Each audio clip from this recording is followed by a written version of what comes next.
ಭಟ್ ಸಾಕಷ್ಟು ಮಾತಾಡಿದ್ದಾರೆ. ಜೊತೆಗೆ ಶ್ರೀಧರ್ ಅವರು ಕೂಡ ಸಾಕಷ್ಟು ಮಾತಾಡಿದ್ದಾರೆ. ಬನ್ನಿ, ಈಗ ನಮ್ಮ ಜೊತೆ ಜಾಯ್ನ್ ಆಗಿದ್ದಾರೆ ಮೋಹನ್ ಅವರು. ಮೋಹನ್ ವಿಜಯಕುಮಾರ್ ಅನ್ನುವಂಥವ್ರು PIL ಹಾಕಿದ್ರು. ಸೊ ಅದರ ಲಾಯರ್ ಮೋಹನ್ ಅವರು ಕಾರ್ಯಕ್ರಮಕ್ಕೆ ನಿಮಗೆ ಸ್ವಾಗತ. ಸೊ ನಿಮ್ಮ ಜೊತೆಗೆ ನಾನು ಚರ್ಚೆ ಮಾಡ್ತೀನಿ. ಅದಕ್ಕಿಂತ ಮೊದಲು ಬೇರೆ ಬೇರೆ ಜಿಲ್ಲೆಗಳಲ್ಲಿ ನಮ್ಮ ಪ್ರತಿನಿಧಿಗಳಿದ್ದಾರೆ. ಶಿವಮೊಗ್ಗದಿಂದ ರಾಜೇಶ್ ಕಾಮತ್ ಮತ್ತು ಬಳ್ಳಾರಿಯಿಂದ ನರಸಿಂಹಮೂರ್ತಿ. ನಾನು ಆರಂಭದಲ್ಲಿ ರಾಜೇಶ್ ಕಾಮತ್ ಜೊತೆಗೆ ನಾನು ಮಾತಾಡ್ತೀನಿ. ರಾಜೇಶ್, ಶಿವಮೊಗ್ಗದ ಜನ ಏನು ಹೇಳ್ತಾರೆ? ಕೇವಲ ಏನು ಅಂದರೆ ಇದು ದೆಹಲಿಗೆ ಮಾತ್ರ ಸೀಮಿತ ಆಗಿರುವಂಥದ್ದಲ್ಲ, ಬೇರೆ ಬೇರೆ ಭಾಗದಲ್ಲೂ ಕೂಡ ಇಂಥ ಕೃತ್ಯಗಳು ನಡೀತಾನೆ ಇರ್ತವೆ. ಬೆಂಗಳೂರು ಕೂಡ ದೇಶದಲ್ಲಿ 3ನೇ ಪ್ಲೇಸಲ್ಲಿರೋದನ್ನು ನೋಡಿದ್ರೆ ನಮ್ಮ ರಾಜ್ಯದ ರಾಜಧಾನಿ ಅಲ್ಲಿರುವಂಥ ಹೆಣ್ಮಕ್ಳುಗಳು ಎಷ್ಟರ ಮಟ್ಟಿಗೆ ಸೇಫ್ ಅನ್ನುವಂಥ ಪ್ರಶ್ನೆ ಕೂಡ ಉದ್ಭವ ಆಗುತ್ತೆ. ಇದಕ್ಕೆ ಶಿವಮೊಗ್ಗ ಕೂಡ ಹೊರತಾಗಿರಲ್ಲ. ಕೆಲವೊಂದು ಕೇಸ್ಗಳು ಹೊರಗಡೆ ಬರ್ತವೆ, ಕೆಲವೊಂದು ಕೇಸ್ಗಳು ಹೊರಗಡೆ ಬರೆದಿರುವಂಥ ಸಾಧ್ಯತೆಗಳೇ ಹೆಚ್ಚು. ಸೊ ಈ ಘಟನೆಗೆ ಸಂಬಂಧಪಟ್ಟ ಹಾಗೆ ಜನ ಏನು ಹೇಳ್ತಾರೆ ಶಿವಮೊಗ್ಗದವರು? ರಂಗನಾಥ್, ಏನು ದೇಶಾದ್ಯಂತ ಮತ್ತು ಸೇರಿದ ಹಾಗೆ ನಮ್ಮ ರಾಜ್ಯಗಳಲ್ಲೂ ಕೂಡ ಇತ್ತೀಚೆಗೆ ಮಂಗಳೂರು ಪ್ರಕರಣ ಇರ್ಬೋದು, ಹಾಸನ ಇರ್ಬೋದು, ಶಿವಮೊಗ್ಗದಲ್ಲೂ ಕೂಡ ಕೆಲವಂತ ನಡೆಯುವಂಥ ಅತ್ಯಾಚಾರ ಅಂತ ಪ್ರಕರಣಗಳ ಬಗ್ಗೆ ಸಾಕಷ್ಟು ಸಂಖ್ಯೆಯಲ್ಲಿ ಜನ ಆಕ್ರೋಶಿತರಾಗಿದ್ದಾರೆ. ಅದು ನವದೆಹಲಿಯ ಯುವತಿ ಏನು ಸಾಮೂಹಿಕ ಅತ್ಯಾಚಾರಕ್ಕೊಳಗಾಗಿ 14 ದಿನಗಳ ಕಾಲ ಈಗ ನರಕ ಯಾತನೆ ಅನುಭವಿಸಿ ಸಾವನ್ನಪ್ಪಿದ್ದಾರೆ. ಅದಕ್ಕಂತೂ ದೇಶಾದ್ಯಂತ ಒಂದು ಆಕ್ರೋಶ ವ್ಯಕ್ತವಾಗಿದೆ. ಅದೇ ರೀತಿ ನಮ್ಮ ಶಿವಮೊಗ್ಗದಲ್ಲೂ ಕೂಡ ಸಾಕಷ್ಟು ಸಂಖ್ಯೆಯಲ್ಲಿ ಮಹಿಳೆಯರು, ಸಾರ್ವಜನಿಕರು ಇಲ್ಲಿ ಸೇರ್ಕೊಂಡಿದ್ದಾರೆ. ಅವರು ತಮ್ಮ ಅಭಿಪ್ರಾಯವನ್ನು ಈಗ ನಮ್ಮ ಮುಂದೆ ವ್ಯಕ್ತಪಡಿಸಿದ್ದಾರೆ. ಏನು ಹೇಳ್ತೀರಾ ಮೇಡಮ್ ಈ ನವದೆಹಲಿ ಪ್ರಕರಣ?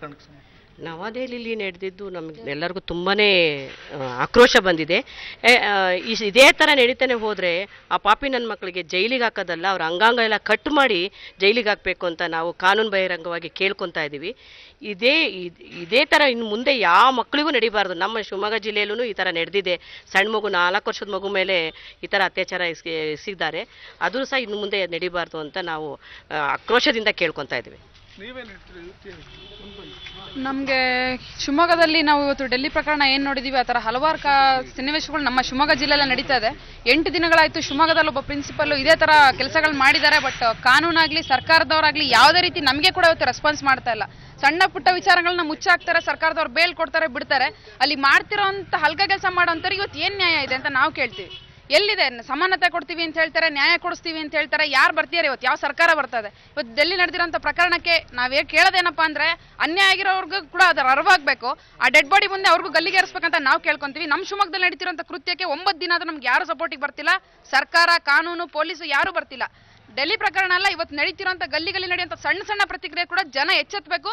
ಪ್ರತಿ ಯುವಕರು ಕೂಡ ಏನು ರೋಡಲ್ಲಿ ಏನು ಟೈಮ್ ಪಾಸ್ ಮಾಡ್ತೀರಾ ಅವರೆಲ್ಲ ಎಚ್ಚೆತ್ಕೊಂಡು ಬರಬೇಕು ಅನ್ನೋದು ನಮ್ಮ ಮನವಿ. ನೀವೇನು ಹೇಳ್ತೀರಿ? ಎಲ್ಲಿದೆ ಕಾನೂನು? ನಾನು ನೋಡ್ತಾನೆ ಇದ್ದೀನಿ. 4 ವರ್ಷ ಅಂದರೆ ಅವರಿಗೆ ಮಗು ಥರ ಕಾಣುತ್ತಾ, ತಾಯಿ ಥರ ನೋಡಬೇಕು. ಒಂದು ಹೆಣ್ಮಕ್ಳು ಅಂದರೆ ಅವ್ರ ತಾಯಿ ಥರ ನೋಡಬೇಕು. ಆದರೆ ನಮ್ಮ ಕಾನೂನು ದೃಷ್ಟಿಯಲ್ಲಿ ಏನೂ ಇಲ್ಲ. ಅವ್ರನ್ನ ಬಿಟ್ಬಿಡ್ತಾರೆ, 4 ದಿವಸ ಜೈಲ್ಗೆ ಹಾಕ್ತಾರೆ, ಬಿಡ್ತಾರೆ. ಆ ಮಗುಗೆ ಏನಾಗಿದೆ ನೋವು, ಆ ನೋವನ್ನ ಅವ್ರಿಗೆ ಅರ್ಥ ಮಾಡ್ಕೊಬೇಕು ಅಂತ ನಾನು ಕೇಳ್ಕೊತೀನಿ. ಆದರೆ ಮತ್ತೆ ಅವ್ರನ್ನ ಬಿಡಬೇಡಿ. ಎಲ್ಲಿ ರೋಡಲ್ಲಿ, ಸರ್ಕಲಲ್ಲಿ ಜನಗಳಿಗೆ ಬಿಡಿ. ಕಾನೂನು ನಡೆಯಲ್ಲ ಇಲ್ಲಿ. ಹೊರದೇಶಲ್ಲೆಲ್ಲ ಏನು ಇಮಿಡಿಯೇಟ್ ಆಕ್ಷನ್ ತೊಗೊಳ್ತಾರೆ. ಆದರೆ ನಮ್ಮ ಕಾನೂನು ಏನಾಗ್ತಿದೆ? ಹೆಣ್ಮಕ್ಳೆಲ್ಲ ಇದೇ ರೀತಿ ಆಗ್ತಾ ಇರಬೇಕು. ನಾಳೆ ತಾಯಿಂದಿರೇ ನಿಮಗೂ ಇದೇ ಶಿಕ್ಷೆ. ನಿಮ್ಮ ಮಕ್ಳುಗಳನ್ನ ಒಳ್ಳೆ ಸಮಾಜ ಸೇವಕರಾಗಿ ಬೆಳೆಸಬೇಕು. ಗಂಡು ಮಕ್ಳಿಗೆ ನೀವು ಹೆಣ್ಮಕ್ಳಿಗೆ ಎಷ್ಟು ನೀವು ಪ್ರಾಧಾನ್ಯತೆ ಕೊಡ್ತೀರಾ? ಅಲ್ಲೋಗ್ಬೇಡಲ್ವ? ಅದೇ ಥರ ಗಂಡು ಮಕ್ಳನ್ನು ಸಾಕಿ. ಈ ಥರ ಬೀದಿಗೆ ಬಿಟ್ಬಿಟ್ಟು ಇನ್ನೊಬ್ರು ಹೆಣ್ಮಕ್ಳು ನಾಳೆ ನಿಮಗೂ ಇದೇ ರೀತಿ ಬರುತ್ತೆ. ಆದ್ರಿಂದ ಕಾನೂನಲ್ಲಿ ನಾನು ಹೇಳ್ತಾ ಇರೋದು, ಜನಗಳಿಗೆ ಬಿಡಿ. ಸರ್ಕಲಲ್ಲಿ ಅವ್ರನ್ನ ನಿಲ್ಲಿಸ್ಬಿಟ್ಟು ಕಲ್ಲಲ್ಲಿ ಹೊಡೆದು ಹ್ಯಾಂಗ್ ಮಾಡಬೇಕು ಅನ್ನೋದೇ ನಾನು ಕೇಳ್ಕೊಳ್ತಾ ಇರೋದು. ಡೆಲ್ಲಿ ರೇಪ್ ಪ್ರಕರಣ ಇಡೀ ದೇಶ ತಲೆ ತಗ್ಸುವಂಥ ಪ್ರಕರಣ. ಇಡೀ ವಿಶ್ವದಲ್ಲಿ ಅಂತಾರಾಷ್ಟ್ರೀಯ ಮಟ್ಟದಲ್ಲಿ ಭಾರತ ತಲೆ ತಗ್ಸುವಂಥ ಪ್ರಕರಣ ಇದು. ಇಂಥ ಪ್ರಕರಣವನ್ನು ಸಂವಿಧಾನದಲ್ಲಿ ಕಾನೂನಿಗೆ ತಿದ್ದುಪಡಿ ತರಬೇಕು. ಕೇಂದ್ರ ಸರ್ಕಾರ ಮತ್ತು ರಾಷ್ಟ್ರಪತಿಗಳು ಮಧ್ಯಪ್ರವೇಶಿಸಿ ಇಂತಹ ಪ್ರಕರಣಗಳಿಗೆ ಇಂತಹ ಪ್ರಕರಣಗಳನ್ನು ಗಮನದಲ್ಲಿಟ್ಕೊಂಡು ಕಾನೂನಿಗೆ ತಿದ್ದುಪಡಿ ತಂದು ಇಂಥ ಅತ್ಯಾಚಾರಿಗಳನ್ನ ಗಲ್ಲಿಗೇರಿಸಬೇಕು. ಮತ್ತು ಇಂತಹ ಅತ್ಯಾಚಾರ ಪ್ರಕರಣಗಳು ಡೆಲ್ಲಿಲೆಲ್ಲ ಇಡೀ ದೇಶದ ಗಲ್ಲಿಗಳಲ್ಲೂ ನಡೀತಾ ಇದೆ. ಇಂಥ ಅತ್ಯಾಚಾರದ ಪ್ರಕರಣಗಳು ನಮ್ಮ ಕಣ್ಮುಂದೆ ಕಾಣ್ತಾ ಇರೋದು. ಇವತ್ತು ಡೆಲ್ಲಿ ಪ್ರಕರಣ ಅಷ್ಟೇ ಅಲ್ಲ, ಲಕ್ಷಾಂತರ ಪ್ರಕರಣಗಳು ಮುಚ್ಚೋಗಿದೆ. ಇಂಥ ಪ್ರಕರಣಗಳನ್ನು ಗಮನದಲ್ಲಿಟ್ಕೊಂಡು ಒಂದು ಕಾನೂನಿಗೆ ತಿದ್ದುಪಡಿ ತಂದು ರಾಷ್ಟ್ರಪತಿಗಳು ಮತ್ತು ರಾಷ್ಟ್ರದ ಎಲ್ಲ MP ಗಳು ಇದಕ್ಕೆ ಸಹಕಾರ ನೀಡಿ ಕಾನೂನಿಗೆ ತಿದ್ದುಪಡಿ ತಂದು ಇಂಥ ಅತ್ಯಾಚಾರಿಗಳನ್ನ ಕೂಡಲೇ ಗಲ್ಲಿಗೇರಿಸಬೇಕು ಅಂತ ನಾನು ಕೇಳ್ಕೊಳ್ತೇನೆ. ನೀವೇನು ಹೇಳ್ತೀರಿ? ಈ ಪ್ರಪಂಚದಲ್ಲಿ ನಮ್ಮ ದೇಶ ಹೆಣ್ಮಕ್ಳಿಗೆ ವಿಶಿಷ್ಟ ಸ್ಥಾನ ಇಟ್ಕೊಟ್ಟಿದೆ. ಇವತ್ತು ನಮ್ಮ ದೇಶದ ಪೂರ್ತಿ ಮಾನ ಮರ್ಯಾದೆ ಹರಾಜು ಮಾಡ್ತಾ ಇದ್ದಾರೆ. ಇಂಥ ಅತ್ಯಾಚಾರಿಗಳಿಗೆ ಗಲ್ಲಿಯಲ್ಲಿ ಗಲ್ಲಿರಿಸಬೇಕು ಅಂತ ನಮ್ಮದು ಆಕ್ರೋಶ ಭರಿತವಾಗಿ ನಮ್ಮ ಮೇಲೆ ಸಿಟ್ಟು ಬರ್ತಾ ಇದೆ. ಇಂಥ ಲೂಸ್ ಇದೆಯಲ್ಲ ಕಾನೂನು, ಒಂದು ಉಗ್ರ ಶಿಕ್ಷೆ ಕಾನೂನು ಬರಬೇಕು.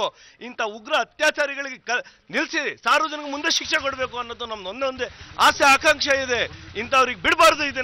ನಮ್ದು ಬಹಳ ಸಿಟ್ಟು ಬರ್ತದೆ, ಏನು ಮಾತಾಡಬೇಕು ಗೊತ್ತಾಗ್ತಿಲ್ಲ. ನಮ್ಮ ದೇಶದ ಪರಿಸ್ಥಿತಿಯನ್ನು ಹೆಣ್ಮಕ್ಳು ಅಂದ್ರೆ ಪೂಜಾ ಸ್ಥಾನ ನಮ್ಮ ದೇಶದಲ್ಲಿ ಇರೋದು.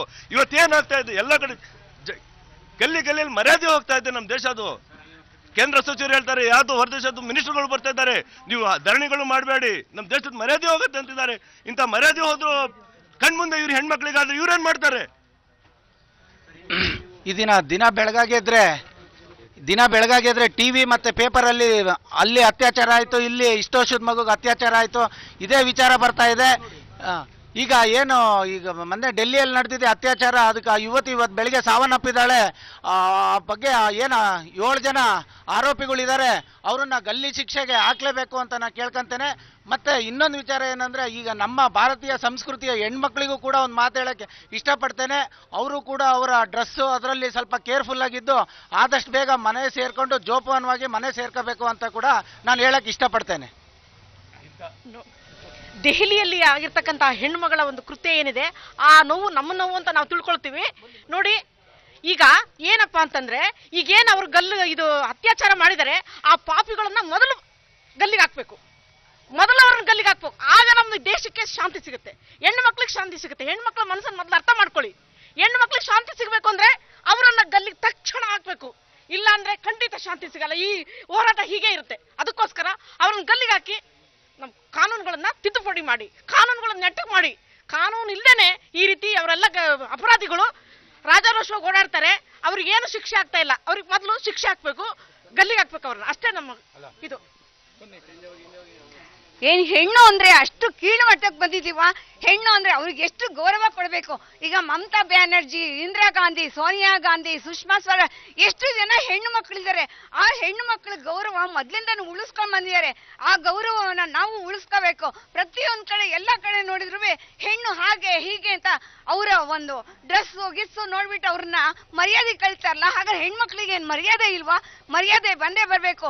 ಎಲ್ಲ ಕಡೆ ಆ ಒಂದು ಬಸ್ನಲ್ಲಿ ಎಲ್ಲ ಕೃತ್ಯಗಳನ್ನ ನಡೆಸಿದ್ದಾರೆ ಅಂದ್ರೆ ಎಷ್ಟು ನಮಗೆ ಮಾನ ಮರ್ಯಾದೆ ಎಷ್ಟು ಹೋಗುತ್ತೆ.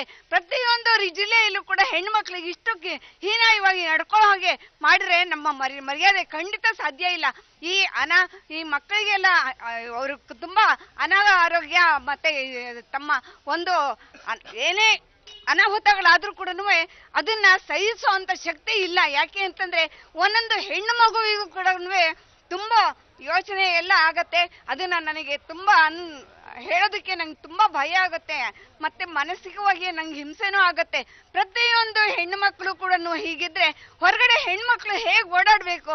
ಅದಕ್ಕೆ ಗಂಡು ಮಕ್ಕಳ ಒಂದು ಪ್ರಾಧಾನ್ಯತೆ ಇಲ್ಲ ಅಂತಂದ್ರೆ ಏನಾದ್ರೂ ಆಗ್ಲಿ ಕಾನೂನು ಸಲಹೆ ಪ್ರತಿಯೊಂದು ಎಲ್ಲ ರೀತಿಯಿಂದಲೂ ಹೆಣ್ಣು ಮಕ್ಕಳಿಗೆ ಗೌರವ ಸಿಗ್ಬೇಕು. ಇದು ಸಿಗ್ಲಿಲ್ಲ, ಅತ್ಯಾಚಾರ ಆಗಿದೆ ಅಂತ ಅಂದ್ಬಿಟ್ಟು, ಅದು ಒಂದು ಬಸ್ನಲ್ಲಿ ಅತ್ಯಾಚಾರ ಆಗಿದೆ ಅಂತಂದ್ರೆ ನಮಗೆ ಕೇಳೋದಕ್ಕೂ ಸಹ ಇಷ್ಟೇ ಹಿಂಸೆ ಆಗತ್ತೆ. ಇಡೀ ಕರ್ನಾಟಕದಲ್ಲೆಲ್ಲ ಈ ತರ ಆದ್ರೆ ನಮ್ಮ ಕರ್ನಾಟಕ ಬಿಟ್ಟು ಇಡೀ ನಮ್ಮ ದೇಶದಲ್ಲೇ ಹೆಣ್ಮಕ್ಳಿಗೆ ಈ ತರ ಅನಾಹುತ ಆಗ್ಬಿಟ್ರೆ ಖಂಡಿತ ನಮಗೆ ತುಂಬಾ ಬೇಜಾರಾಗತ್ತೆ. ಈ ಅನಾಹುತಗಳನ್ನ ಅತ್ಯಾಚಾರಗಳನ್ನ ಯಾರ್ಯಾರು ಮಾಡಿದಾರೋ ಅವರಿಗೆಲ್ಲ ಒಂದು ಗೇಣುಗಲ್ಲ ಹಾಕ್ಬಿಟ್ಟು ಅವರು ಒಂದು ಹೆಣ್ಣು ಮಕ್ಕಳು ಪ್ರತಿದಿನ ಒಂದೊಂದು ಶಿಕ್ಷೆಯನ್ನ ಹೇಗೆ ಅನುಭವಿಸ್ತಾ ಇದ್ರೋ ಅವರು ಸಹ ದಿನ ಒಂದೊಂದು ಶಿಕ್ಷೆ ಅನುಭವಿಸ್ಬೇಕು. ಒಂದೊಂದು ದಿವಸ ಒಂದೊಂದು ಮರ್ಮಾಂಗವನ್ನು ತೆಗೆದು ಅವ್ರನ್ನ ಶಿಕ್ಷೆಗೆ ಒಳಗಪಡಿಸ್ಬೇಕು. ಕಾನೂನು ಇದಕ್ಕೆ ತಕ್ಕ ಸಲಹೆಯನ್ನ ಕೊಡಬೇಕು ಅಂತ ಹೇಳ್ತಾ ನಮ್ಗೆ ತುಂಬಾ ಬೇಜಾರಾಗಿರೋದನ್ನ ನಾವು ಅದನ್ನ ಮನವಿ ಮಾಡ್ಕೊಳ್ತಾ ಇದೀವಿ. ನಾವು ಪ್ರಥಮವಾಗಿ ಹೇಳ್ಬೇಕು ಅಂದ್ರೆ ಕಾನೂನು ನಾವು ಜಾರಿ ತರದಾದ್ರೆ ಸರ್ಕಾರ ಮುಂದೆ ಬರಬೇಕು, ಸರ್ಕಾರ ಜೊತೆಗೆ ರಕ್ಷಣೆ ಬರಬೇಕು, ರಕ್ಷಣೆ ಜೊತೆಗೆ ಕಾನೂನು ಬರಬೇಕು. ಈ ಕಾನೂನು ನಮ್ಮ ಜೊತೆಗಿದ್ದಾಗ ನಾವು ಎಲ್ಲದನ್ನು ಎದುರಿಸಕ್ ಸಾಧ್ಯ. ಇಲ್ಲ ಅಂತ ಹೇಳಿದ್ರೆ ಇಂಥ ನಾಯಿಗಳು ಬೇಕಾದಷ್ಟು ಜನ ಹುಟ್ಕೊಳ್ತಾರೆ. ಇಂಥ ನಾಯಿಗಳಿಗೆ ನಾವು ಪ್ರಥಮವಾಗಿ ಕಾನೂನು ಪ್ರಕಾರ ಅವರಿಗೆ ಗಲ್ಲು ಶಿಕ್ಷೆ ಅಲ್ಲ, ಈಗಲೇ ಮರಣ ದಂಡನೆ ಮಾಡಲೇಬೇಕು. ಸಾರ್ವಜನಿಕರಲ್ಲಿ ಅಷ್ಟೇ ವಿನಂತಿ ಕೇಳ್ತಾ ಇರೋದು, ನಾವೆಲ್ಲರೂ ಮುಂದೆ ಬರ್ಬೇಕಾದ್ರೆ ಕಾನೂನು ಫಸ್ಟ್ ನಮಗೆ ರಕ್ಷಣೆ ಕೊಡಬೇಕು, ಆಮೇಲೆ ಕಾನೂನು. ಅಲ್ಲಿವರೆಗೂ ನಮ್ಗೆ ಯಾವುದು ಇದು ನಿಲ್ಲದೇ ಇಲ್ಲ. ಹೋರಾಟ ಸ್ವತಃಸಿದ್ಧ. ರಾಷ್ಟ್ರದ ಪ್ರಥಮ ಪ್ರಜೆ ಆದಂತಹ ರಾಷ್ಟ್ರಪತಿಯವರಲ್ಲಿ ಒಂದು ಮನವಿ ಮಾಡ್ಕೊಂತೀನಿ. ರಾಷ್ಟ್ರಪತಿಯವರೇ, ತಾವು ಎಲ್ಲಿದ್ದೀರಾ ಅನ್ನೋದು ನಮಗೆ ಗೊತ್ತಾಗ್ತಾ ಇಲ್ಲ. ಯಾಕಂದರೆ ಸ್ವತಂತ್ರ ಬಂದು 65 ವರ್ಷ ಆದ್ರೂ ನೀವು ಇನ್ನೂ ಮಹಿಳೆಯರಿಗೆ ಎಲ್ಲಿ ಗಾಂಧೀಜಿ ಹೇಳಿದಂಥ ಮಾತುಗಳು ನಡೀತಾ ಇಲ್ಲ. ಮಧ್ಯರಾತ್ರಿಯಲ್ಲಿ ಒಂದು ಹೆಣ್ಣು ನಡೆದು ಹೋಗ್ಬೇಕು ಅಂತ ಒಂದು ಮಾತಿತ್ತು, ಮಹಾತ್ಮ ಗಾಂಧೀಜಿಯವರ ಒಂದು ಕನಸಿತ್ತು. ಆ ಕನಸು ಇವತ್ತು ನೆನಸಾಗಿಲ್ಲ. ನೋಡಿ, ನೀವೇ ನೋಡ್ತಾ ಇದ್ದೀರಾ ರಾಷ್ಟ್ರಪತಿಗಳೇ, ಯಾವ ರೀತಿ ಈ ಥರ ಆಗಿದೆ ಅತ್ಯಾಚಾರ. ಅವರಿಗೆ ಗಲ್ಲಿಗೆ ಏರಿಸೋದಕ್ಕಿಂತನೂ ಶೂಟ್ ಮಾಡಬೇಕು ಅಂತ ಕೇಳ್ಕೊಳ್ತೀನಿ. ಯಾಕಂದರೆ ಗಲ್ಲಿಗೆ ಏರಿಸೋದು ಸ್ವಲ್ಪ ಕಷ್ಟ ತಡವಾಗುತ್ತೆ. ಅದಕ್ಕೆ ಶೂಟ್ ಮಾಡಿ ಇವರು ಹೆಣಗಳನ್ನ ಕೊಡಬಾರ್ದು, ಸಮುದ್ರದಲ್ಲಿ ಹಾಕಬೇಕು. ಮೊದಲನೇದಕ್ಕೆ ಸಮುದ್ರದಲ್ಲಿ ಹಾಕಬೇಕು. ಇಂಥವ್ರು ಮಾಡಿದ್ರೆ ಪ್ರತಿಯೊಬ್ಬರು ಈ ಥರ ಮಾಡೋದನ್ನು ನೋಡಿ ಹೆದರಬೇಕು ಜನ. ಆವಾಗಲೇ ರಾಷ್ಟ್ರಪತಿಯವರಿಗೆ ನಾನು ಮನವಿ ಮಾಡ್ತೀನಿ, ನಮ್ಮ ದೇಶದ ಆರ್ಥಿಕ ಸ್ಥಿತಿಗೆ ಎಷ್ಟು ಹೊಡೆತ ಬಿದ್ದಿದೆ, ಎಷ್ಟು ಒಂದು ಇದಾಗಿದೆ ಅನ್ನೋದನ್ನು ಮನವರಿಕೆ ಕೊಂಡು ಕೂಡಲೇ ಇವರಿಗೆ ಗಲ್ಲಿಗೆ ಏರಿಸೋದ್ರೆ ಶಿಕ್ಷೆ ಜಾಸ್ತಿ ಎಳೆಯುತ್ತೆ. ಬೇಡ ನಮಗೆ, ಕೂಡಲೇ ಗುಂಡಿಟ್ಟು ಶೂಟ್ ಮಾಡಿಬಿಡಿ. ಅವ್ರು 7 ಜನನ ಶೂಟ್ ಮಾಡಿ ಯಾವ ಕಾರಣಕ್ಕೂ ಹೆಣನ ಕೊಡಬೇಡಿ, ಸಮುದ್ರಕ್ಕೆ ಬಿಸಾಡಿ ಇವ್ರನ್ನ ಅಂತ ಒಂದು ಹೇಳ್ತಾ ಇದ್ದೀನಿ. ನನ್ನ ಮನವಿನ ನೀವು ಸ್ವೀಕರಿಸಬೇಕು ಅಂತೇಳಿ ತಮ್ಮಲ್ಲಿ ಟಿವಿ ಮುಖಾಂತರ ಕೇಳ್ಕೊಳ್ತಾ ಇದ್ದೀನಿ. ಈ ಭಾರತ ದೇಶದಲ್ಲಿ ಮಹಿಳೆಗೆ ಬಹಳ ಅತ್ಯುನ್ನತ ಸ್ಥಾನ ಇದೆ. ಕರ್ನಾಟಕ ಮಾತೆ ಅಂತಾರೆ, ಭಾರತ ಮಾತೆ ಅಂತೀವಿ ನಾವು ಮಹಿಳೆಗೆ. ಮಹಿಳೆಯ ಹೊಟ್ಟೆಯಲ್ಲಿ ಹುಟ್ಟಿ ನಾವು ಇಂಥ ಅತ್ಯಾಚಾರಿಗಳನ್ನು ನಾವು ಕ್ಷಮಿಸಬಾರ್ದು. ಯಾವುದೇ ಕಾರಣಕ್ಕೂ ಕಾನೂನು ತಿದ್ದುಪಡಿ ಮಾಡಿ ಕಾನೂನನ್ನು ಇದು ಕ್ರಮವನ್ನು ಯಾವುದೇ ಕಾರಣಕ್ಕೆ ಕೈಗೊಳ್ಳಬೇಕು. ಈ ಕೃತ್ಯ ನಡೆದಿರೋದು ಗಂಡ್ಸ್ ಜಾತಿಯಿಂದನೇ. ಅದಕ್ಕೋಸ್ಕರ ನಾನು ಇಡೀ ದೇಶದ ಕ್ಷಮೆಯನ್ನು ಕೇಳ್ತಾ ಇದ್ದೀನಿ. ಯಾಕಂದರೆ ನಾನು ಒಬ್ಬ ಗಂಡ್ಸಾಗಿದ್ದೀನಿ.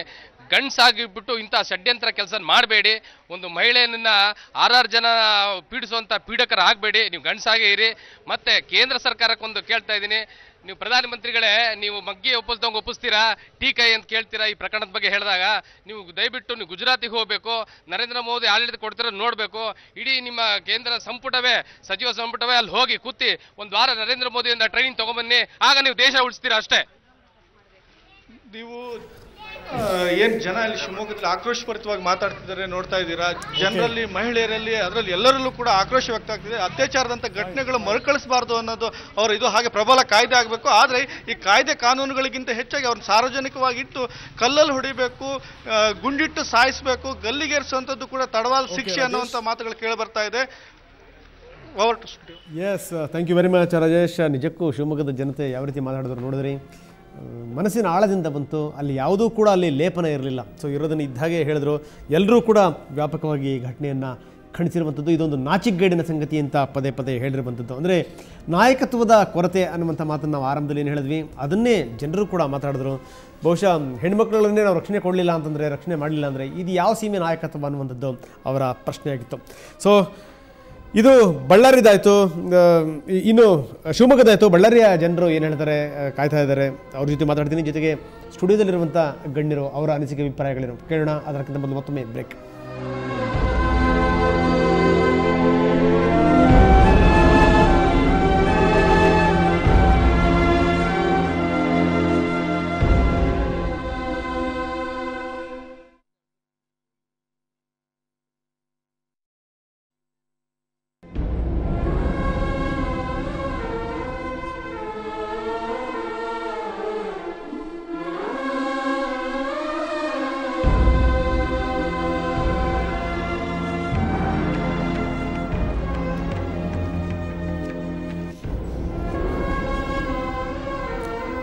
ಫಲಿಸಲಿಲ್ಲ ಪ್ರಾರ್ಥನೆ ವಿಶೇಷ ಕಾರ್ಯಕ್ರಮಕ್ಕೆ ಮತ್ತೊಮ್ಮೆ ತಮಗೆಲ್ಲ ಸ್ವಾಗತ. ಯುವತಿಯ ಸಾವಿನ ಬಗ್ಗೆ ನಾವು ಮಾತಾಡ್ತಾ ಇದ್ವಿ. 11 ದಿನಗಳ ಸಾವು ಬದುಕಿನ ನಡುವಿನ ಹೋರಾಟ ಆಕಿದ್ದು ಕೊನೆಯಾಯಿತು. ಇವತ್ತು ಬೆಳಗ್ಗೆ 4:15 ಆಕೆ ಸಾವನ್ನಪ್ಪಿದ್ದಾರೆ. ಹೀಗಾಗಿ ಬೆಂಗಳೂರಿನಾದ್ಯಂತ ಹೈ ಅಲರ್ಟ್ ಘೋಷಣೆ ಆಗಿದೆ. ಬಿಗಿ ಪೊಲೀಸ್ ಬಂದೋಬಸ್ತನ್ನು ಮಾಡಿದ್ದಾರೆ. ಯಾವುದೇ ಕಾರಣಕ್ಕೂ ಅಹಿತಕರ ಘಟನಾವಳಿಗಳು ಆಗಬಾರ್ದು ಅಂತ. ಯಾಕಂದರೆ ಬಹಳಷ್ಟು ಜನ ಈ ನಿನ್ನೆ ಮೊನ್ನೆ ಈಗೊಂದು ವಾರದ ಪ್ರಕರಣಗಳನ್ನು ನೋಡ್ತಾ ಇದ್ದೀವಿ, ನಾವು ಬೆಳವಣಿಗೆಗಳನ್ನು ನೋಡ್ತಾ ಇದ್ದೀವಿ. ಎಲ್ಲರೂ ಬೀದಿಗಳು ಹೋರಾಟ ಮಾಡ್ತಾ ಇದ್ದಾರೆ. ರಾಷ್ಟ್ರಪತಿ ಭವನಕ್ಕೆ ನುಗ್ಗುವಂಥ ಪ್ರಯತ್ನಗಳು ಕೂಡ ಆಯಿತು. ಹೀಗಾಗಿ ಅಲ್ಲಿ ಹೈ ಅಲರ್ಟ್ ಘೋಷಣೆ ಆಗಿರುವಂಥದ್ದು. ಬನ್ನಿ ಇದ್ರ ಬಗ್ಗೆ ಏನು ಹೇಳ್ತಾರೆ ವಿದ್ಯಾಭಟ್ರು ಅವರು ಕೇಳೋಣ. ಮೇಡಮ್, ನಾನು ತಮಗೆ ಕೇಳ್ತೀನಿ, ಈಗ ಟ್ರೀಟ್ಮೆಂಟಿಗೋಸ್ಕರ ಅವ್ರನ್ನ ಬೇರೆ ಕಡೆಗೆ ನಾವು ಸ್ಥಳಾಂತರಿಸಿದ್ವಿ ಅಂತ ಕೇಂದ್ರ ಸರ್ಕಾರ ಕೂಡ ಹೇಳ್ತಾರೆ. ಇಲ್ಲಿ ಆ ರೀತಿ ವ್ಯವಸ್ಥೆಗಳಿಲ್ವ ಹಾಗಾದರೆ ಈ ರೀತಿ ಟ್ರೀಟ್ ಮಾಡೋದಕ್ಕೆ? ರಂಗನಾಥಿಗೆ ನೋಡಿ 11 ಡೇಸಿಂದ ಯುವತಿ ಹಾಸ್ಪಿಟಲಲ್ಲಿದ್ದಾಳೆ. ಈಗ ಅವಳು ಹೋಗೋ ಸ್ಟೇಜಲ್ಲಿ ಮಲ್ಟಿ ಆರ್ಗನ್ ಫೇಲಿಯರ್, ಸೆಪ್ಸಿಸ್ ಇದ್ದಾಗ ಬೌಲ್ ಟ್ರಾನ್ಸ್ಪ್ಲಾಂಟ್ಗೆ ಇವರು ಸಿಂಗಾಪುರ್ಗೆ ಕಳಿಸ್ತಾ ಇದ್ದಾರೆ. Best bowl transplant in the world ಇರೋದೇ US ಅಲ್ಲಿ. ಓಕೆ, US ಗೆ ಕಳಿಸುವಷ್ಟು ಇವರಿಗೆ ಟೈಮ್ ಲ್ಯಾಗ್ ಅಂತ ಇರ್ಬೋದು. ಬಟ್ ಮುಂಚೆ ಯಾಕೆ ಕಳಿಸ್ಲಿಲ್ಲ, ಇಷ್ಟು ಡಿಲೇ ಯಾಕೆ ಮಾಡಿದ್ರು, ಅದು ಒಂದು ಪಾಯಿಂಟ್ ನೋಡಬೇಕು. ಆಮೇಲೆ ಸಫ್ದರ್ಜಂಗಲ್ಲೇ ಯಾಕೆ ಫಸ್ಟ್ ಫ್ಯೂ ಡೇಸ್ ಇಟ್ಕೊಂಡ್ರು, ಆಮೇಲೆ ವೇದಾಂತಾಗೆ ಶಿಫ್ಟ್ ಆಯಿತು. ಅಲ್ಲಿ ಶಿಫ್ಟ್ ಆಗಿ ಫ್ಯೂ ಅವರ್ಸಲ್ಲಿ ಸಿಂಗಾಪುರಿಗೆ ಶಿಫ್ಟ್ ಮಾಡಿದ್ರು. ಸಿಂಗಾಪುರಿಗೆ ಶಿಫ್ಟ್ ಮಾಡಿ ಅಲ್ಲಿ ಏನೂ ಟ್ರೀಟ್ಮೆಂಟೇ ಕೊಡಲಿಲ್ವಾ, ಅದಾಗ್ತಿದ್ದಂಗೆ ಹುಡುಗಿ ಸತ್ತೋದ್ಲು. ಸೊ ಅಲ್ಲಿ ತುಂಬ ಕ್ರಿಟಿಕಲ್ ಇದ್ಲು, ಅಂದರೆ ಕ್ರಿಟಿಕಲ್ ಆ್ಯಸ್ ಇಟ್ ಈಸ್ ತುಂಬ ಮಲ್ಟಿಪಲ್ ಆರ್ಗನ್ ಇಂಜುರೀಸ್ ಆಗಿತ್ತು. ಅದಾದಮೇಲೆ ಬೌಲ್ ರಿಸೆಕ್ಷನ್ ಮಾಡಿದ್ರು, ಅಂದರೆ ಕರಳನ್ನೇ ತೆಗೆದ ಮೇಲೆ ಅದು ಸೆಪ್ಸಿಸಲ್ಲಿದ್ದಾಗ ಆ ಬೌಲ್ ಟ್ರಾನ್ಸ್ಪ್ಲಾಂಟ್ಗೆ ಯಾಕೆ ಸಿಂಗಾಪುರಿಗೆ ಶಿಫ್ಟ್ ಮಾಡಿದ್ರು? ಯಾಕೆಂದರೆ ಎಲ್ಲರಿಗೂ ಗೊತ್ತಿದ್ದಂಗೆ ಸೆಪ್ಸಿಸಲ್ಲಿದ್ದಾಗ ನಾವು ಯಾವುದೋ ಪೇಷಂಟ್ನ ಮುಟ್ಟಕ್ಕಾಗಲ್ಲ, ಸೆಪ್ಸಿಸ್ ಕಂಟ್ರೋಲ್ ಆಗಲೇಬೇಕು. ಸೆಪ್ಸಿಸ್ ಕಂಟ್ರೋಲ್ ಆಗದೇ ಯಾಕೆ ಶಿಫ್ಟ್ ಮಾಡಿದ್ರು, ಅಥವಾ ಅಷ್ಟು ಬ್ಯಾಡ್ ಇತ್ತಾ ಅಂದರೆ ಅದಕ್ಕೆ ಒಂದು ಕ್ಲಿಯರ್ ಪಿಕ್ಚರ್ ಇಲ್ಲ. ಇದು ಒಂದು ಇಲ್ಲಿ ಪ್ರಾಬ್ಲಮ್ ಇದೆ, ಅಂದರೆ ಟ್ರೀಟ್ಮೆಂಟ್ ಇದು ಅವರು ಎಷ್ಟು ಮಟ್ಟಿಗೆ ಮಾಡಿದ್ದಾರೆ ಅನ್ನೋದು ಗೊತ್ತಿಲ್ಲ. ಸೆಕೆಂಡು ಪ್ರೊಟೆಕ್ಷನ್ ಬಗ್ಗೆ ನಾವು ಮಾತಾಡ್ತಾ ಇದ್ದೀವಿ. ಈಗ ಪ್ರೊಟೆಕ್ಷನ್ ಗೌರ್ಮೆಂಟ್ ಕೊಡಬೇಕು, ಆಮೇಲೆ ಇದು ಕೇಂದ್ರ ಸರ್ಕಾರ ಕೊಡಬೇಕು ಅಂತ. ಕರ್ನಾಟಕ ಅಲ್ಲಿ 5 ಇಯರ್ಸಿಂದ ಇರೋ government, sorry to say this, protection ಬಗ್ಗೆ ಏನು ಮಾಡ್ತಾ ಇದೆ, ಮೋರ್ ಪ್ರೊಟೆಕ್ಷನ್ಗಿಂತ ಜಾಸ್ತಿ ಅವ್ರವ್ರ ಪೊಸಿಷನ್ನು ಅವ್ರವ್ರ ಹೊಸ ಪಾರ್ಟಿಗಳು ಮಾಡಿಕೊಂಡು ಅವ್ರ ರ್ಯಾಲಿಗಳೇ ಮಾಡ್ತಾರೆ ಹೊರತು ಗೌರ್ಮೆಂಟ್ಗೆ ಬಂದು ನಾವೊಂದು ಕೆಲಸ, ಜನ ನಮ್ಮನ್ನು ಎಲೆಕ್ಟ್ ಮಾಡಿದ್ದಾರೆ, ನಾವೊಂದು ಕೆಲಸ ಮಾಡಬೇಕು ಅಂತ ಇಲ್ಲ. ಮಾಡೋಕ್ಕಾಗಲ್ಲ ಅಂತಲ್ಲ, ಗುಜರಾತಲ್ಲಿ ಆಗ್ತಾ ಇಲ್ವಾ? ಗುಜರಾತಲ್ಲಿ ಎಷ್ಟು ಚೆನ್ನಾಗಾಗಿದೆ. And leadership is a position ಅನ್ನೋದು ಪ್ರೂವ್ ಮಾಡಿದ್ದಾರೆ. It is not something you get it. ಅವರು ಅದನ್ನು ಕನ್ಸಿಕ್ಯೂಟಿವ್ ಆಗಿ ಗೆದ್ದಿದ್ದಾರೆ ಅಂದರೆ ಯು ವರ್ಕ್, ನೀವು ಚೆನ್ನಾಗಿ ನೋಡ್ಕೊಳ್ಳಿ ಜನರನ್ನ, ಜನ ನಿಮ್ಮನ್ನೇ ವಾಪಸ್ ಎಲೆಕ್ಟ್ ಮಾಡ್ತಾರೆ ಅನ್ನೋದು ಅವ್ರು ತೋರಿಸಿದ್ದಾರೆ. ಇಲ್ಲಿ ಯಾಕೆ ಆಗ್ತಾ ಇಲ್ಲ? ಇಲ್ಲಿ ಇವ್ರಿಗೆ ಪೊಸಿಷನ್ಗೆ ಪಾರ್ಟಿಗಳು ಮಾಡಬೇಕು, ಇನ್ನೊಂದು ಪ್ರೊಟೆಕ್ಷನ್ ತೊಗೋಬೇಕು, ಇನ್ನೆಲ್ಲ ಬ್ರೈಬ್ ಮಾಡಬೇಕು. ಯಾಕೆ ಹೀಗೆ? Why this kind of lag in the government? And ಅವ್ರು ತುಂಬ ಚೆನ್ನಾಗಿ ಮಾತಾಡಿದ್ರು ಶಿವಮೊಗ್ಗದವರು. As a man I am going to ask sorry to the lady ಅಂತ. ಅದು ಎಷ್ಟು ಅಂದರೆ ಅಲ್ಲಿ ಸಂಸ್ಕಾರ ತೋರಿಸುತ್ತೆ. ಇದೇ ಸಂಸ್ಕಾರ ನಾವು ಯಾಕೆ ಎಲ್ಲ ಗಂಡಸರಲ್ಲೂ ನೋಡೋಕ್ಕಾಗಲ್ಲ? ಒಂದು 17 ಇಯರ್ ಓಲ್ಡ್ಗೂ ಕೂಡ ಒಂದು ಸಂಸ್ಕಾರ ಇಲ್ಲ. ಅಂದರೆ ಜುವೆನೈಲ್ ಅವನು ಕೂಡ ಅಷ್ಟು ಬ್ರೂಟಲ್ ಆಗಿ ಮಾಡ್ತಾನೆ ಅಂದರೆ ನಮ್ಮ ಬೇಸಿಕ್ ಟೀಚಿಂಗಲ್ಲೇ ಪ್ರಾಬ್ಲಮ್ ಇದೆ ಅಂತ ತೋರಿಸ್ತಾ ಇದೆ. ಆ ಹುಡುಗಿ ನನಗನ್ಸುತ್ತೆ ಸತ್ತೋಗಿದ್ಲು ಅಂತ ಕಾಣುತ್ತೆ. ಮೇ ಬಿ ಸಿಬಿಐ ಎನ್ಕ್ವೈರಿ ಆಗಬೇಕು. ಕನ್ನಡಿಸೋ ಪ್ರಯತ್ನ ಅಷ್ಟೇ. ಸರ್ ನಿಮ್ಮ ಜೊತೆ ನಾನು ಮಾತಾಡ್ತೀನಿ. ಚಂದ್ರಿಕಾ ಅವ್ರು ಏನಂತಿರ್ತಾವೆ? ಈಗ ಅದೇ ಶಿಫ್ಟ್ ಮಾಡುವಾಗ ಏರಲ್ಲಿ ಇದ್ಕೊಂಡವರು ಇಂಟ್ರಾ ಆರ್ಟೀರಿಯಲ್ ಲೈನ್ ಹಾಕ್ಕೊಂಡ್ರಂತೆ.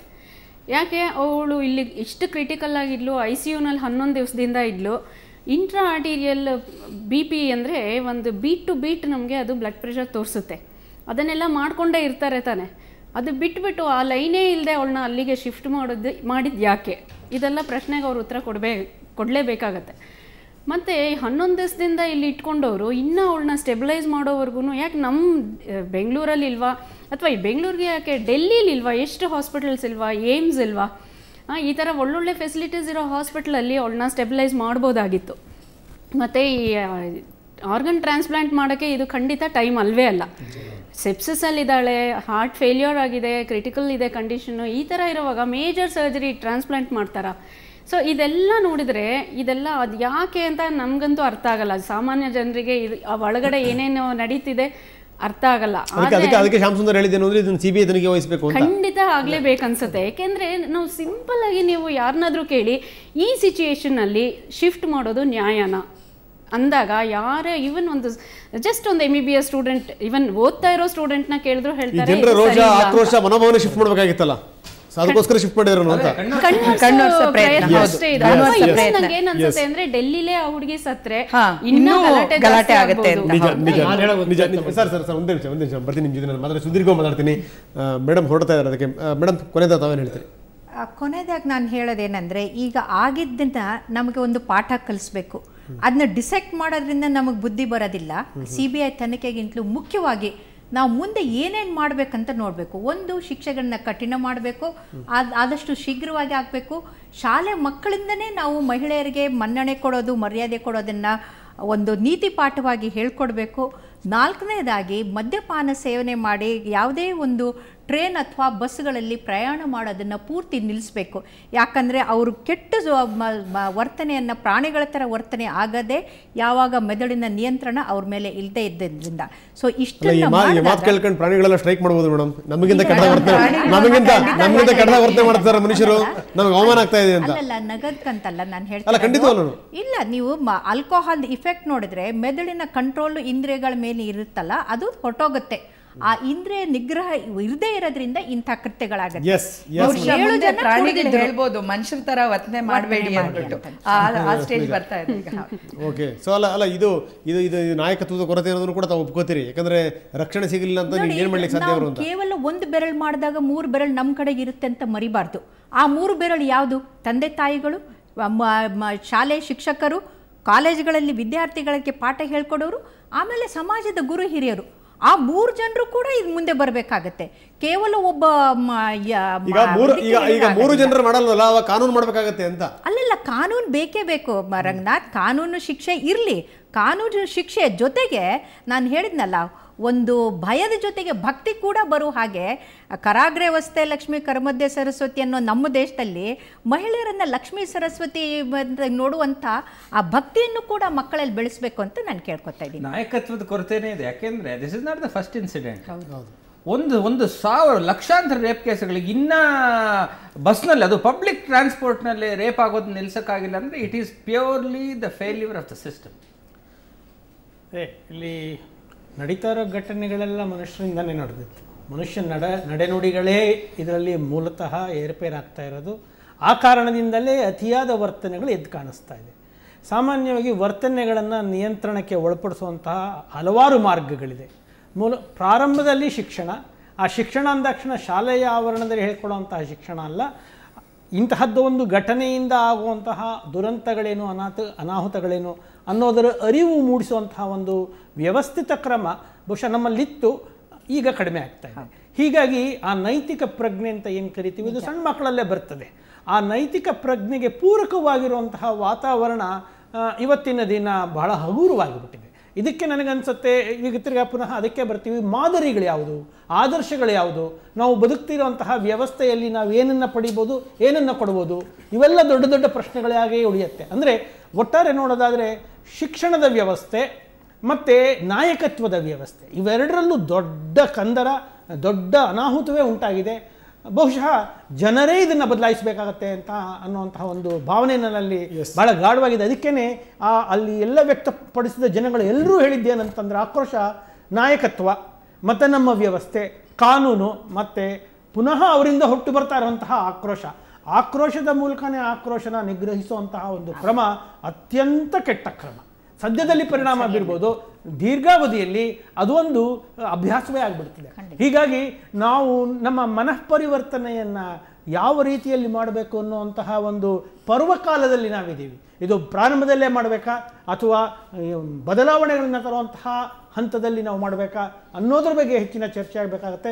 ದುರಂತಗಳು ಖಂಡಿತವಾಗಿಯೂ ತಕ್ಷಣದಲ್ಲಿ ನಿಲ್ಸಕ್ಕೆ ಸಾಧ್ಯ ಇಲ್ಲ ಅನ್ನೋದಂತೂ ಖಚಿತವಾಗಿರೋ ಅಂಶ. ಓಕೆ ಡಾಕ್ಟರ್, ಮತ್ತಷ್ಟು ನಾನು ನಿಮ್ಮ ಜೊತೆಗೆ ಚರ್ಚೆ ಮಾಡ್ತೀನಿ. ಸೊ ಇಲ್ಲಿ ತಗೊಂಡ್ಬಿಟ್ಟು ಸಾಕಷ್ಟು ಮಾತಾಡಿದ್ರೆ ಚಂದ್ರಿಕಾ ಮೇಡಮ್, ತಮಗೆ ಧನ್ಯವಾದ. ಅದೇ ರೀತಿ ವೀರೇಶ್ ಮೇಡಮ್, ತಮಗೂ ಕೂಡ thank you very much. So Vidyabhat madam, ತಾವು ಕೂಡ ಚೆನ್ನಾಗಿ ಮಾತಾಡಿದ್ರೆ, ತಮಗೂ ಕೂಡ ಧನ್ಯವಾದ, thank you very much. So ಇನ್ನು ಉಳಿದಂಥ ಅತಿಥಿಗಳು ನಮ್ಮ ಜೊತೆಗೆ ಜಾಯ್ನ್ ಆಗ್ತಾರೆ. ಜೊತೆಗೆ ಈಗ ಮಂಜುಳಾ ಇನ್ನು ಸ್ವಲ್ಪ ಹೊತ್ತಿಗೆ ಜಾಯ್ನ್ ಆಗ್ತಾರೆ. ಅವ್ರು ಏನು ಹೇಳ್ತಾರೆ ಕೇಳೋಣ. ಜೊತೆಗೆ ಬೇರೆ ಬೇರೆ ಅತಿಥಿಗಳು ಅವ್ರ ಅನಿಸಿಕೆ ಅಭಿಪ್ರಾಯಗಳೇನು ಕೇಳೋಣ. ಸಣ್ಣ ವಿರಾಮದ ನಂತರ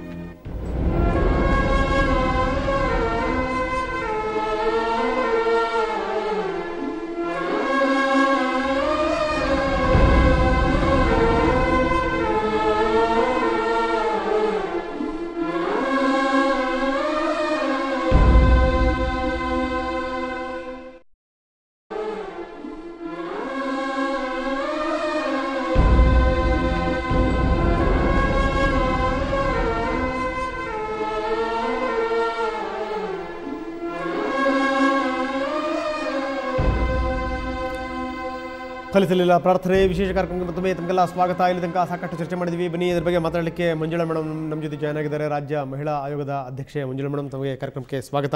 ನಿಮ್ಮ ಜೊತೆ ನಾನು ಚರ್ಚೆ ಮಾಡ್ತೀನಿ. ಅದಕ್ಕಿಂತ ಮೊದಲು ನಮ್ಮ ಪ್ರತಿನಿಧಿ ಮಸೂದ್ NMKRV ಕಾಲೇಜಿನಲ್ಲಿದ್ದಾರೆ. ಬಹಳಷ್ಟು ಜನ ವಿದ್ಯಾರ್ಥಿನಿಯರು ಅವ್ರ ಜೊತೆ ಮಾತಾಡಲಿಕ್ಕೆ ಕಾಯ್ತಾ ಇದ್ದಾರೆ. ಮಸೂದ್, ಏನಂತಾರೆ NMKRV ಕಾಲೇಜಿನ ವಿದ್ಯಾರ್ಥಿನಿಯರು?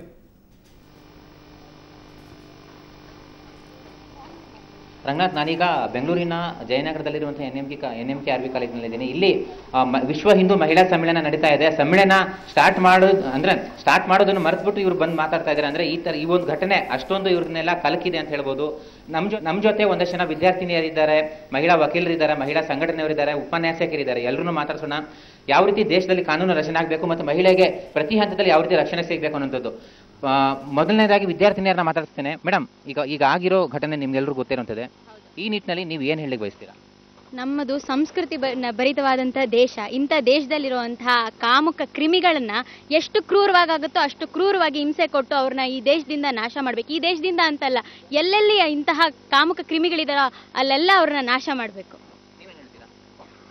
ಆ್ಯಕ್ಚುಲಿ ಇದೆಲ್ಲರಿಗೂ ಒಂದು ವಾರ್ನಿಂಗ್ ಆಗಬೇಕು. ವಾರ್ನಿಂಗ್ ಅನ್ನೋದು government has to take a step for this ಇದು ಮಾಡಬೇಕಂದ್ರೆ ಐ ಡೋಂಟ್ ನೋ ಗೌರ್ಮೆಂಟ್ ಯಾಕೆ ಸುಮ್ಮನೆ ಕೂತಿದ್ದಾರೆ ಇನ್ನೂ ಏನೂ ಗೊತ್ತಿಲ್ಲ. ನಾನು ಹೇಳಕ್ಕೆ ಏನು ಇಷ್ಟಪಡ್ತೀನಿ ಅಂದರೆ ಅವ್ರು ಬರೀ ಹ್ಯಾಂಗ್ ಮಾಡೋದಲ್ಲ, ಡೇ ಟು ಡೇ ಅವ್ರು ಸಾಯ್ತಾ ಇರಬೇಕು, ಅವ್ರಿಗೆ ನೋವಾಗಬೇಕು. They should know the pain of a girl when she is in that place ಅಂತ ಹೇಳ್ತಾರೆ. ನೀವು ಯಾವ ರೀತಿ ಹೇಳ್ತೀರಾ ಅತ್ಯಾಚಾರಿಗಳಿಗೆ, ಕ್ರಿಮಿನಲ್ಸ್ಗಳಿಗೆ ಯಾವ ರೀತಿ ಶಿಕ್ಷೆ ಆಗಬೇಕು ಅಂದರೆ ಈ ನಿಟ್ಟಿನಲ್ಲಿ ಏನೆಲ್ಲ ಮಾಡಬೇಕು ಸರ್ಕಾರ ಅಂತ? ಹೆಣ್ಣು ಮಕ್ಕಳು ಅಂದರೆ ಇಷ್ಟು ಹೀನಾಯವಾಗಿ ಒಂದು ಇದು ಮಾಡ್ತಾ ಇದ್ದಾರೆ, ಬಿಹೇವ್ ಮಾಡ್ತಾ ಇದ್ದಾರೆ ಅಂದರೆ ನಾವು ಎಲ್ಲ ಇದೀಗ ದೇಶದಲ್ಲೇ ಆ ಥರ ಇದಾಗಿದೆ. ಅವರಿಗೆ ಒಂದೇ ಸರ್ತಿ ಗಲ್ಲು ಶಿಕ್ಷೆ ಕೊಡಬಾರ್ದು. ಒಂದು ಮರಕ್ಕಾದರೂ ಕಟ್ಟಾಕಿ ಡೈಲಿ ಒಂದೊಂದು ಕಲ್ಲಿನ ಥರ ಹೊಡೆದು ಅವರು ಹೆಣ್ಮಕ್ಳು ಯಾವ ಥರ ಇದು ಮಾಡ್ತಾರೆ, ಸಫರ್ ಪಡ್ತಾರೆ, ಅದೇ ಥರ ಅವ್ರನ್ನ ಸಫರ್ ಪಟ್ಟು ಸಾಯಿಸಬೇಕು. ದಿನ ಬೆಳಕಾದ್ರೆ ಯಾವ ಪೇಪರ್ ನೋಡಿ, ಯಾವ ಚಾನಲ್ ನೋಡಿ ಬರೀ ಅತ್ಯಾಚಾರ ಅತ್ಯಾಚಾರ ಕೇಳಿ ಕೇಳಿ ಕೇಳಿ ಹೆಣ್ಣನ್ನೋದು ಹುಟ್ಟೋದೇ ದೊಡ್ಡ ತಪ್ಪ ಅಂತ ಅನಿಸ್ಬಿಟ್ಟಿದೆ.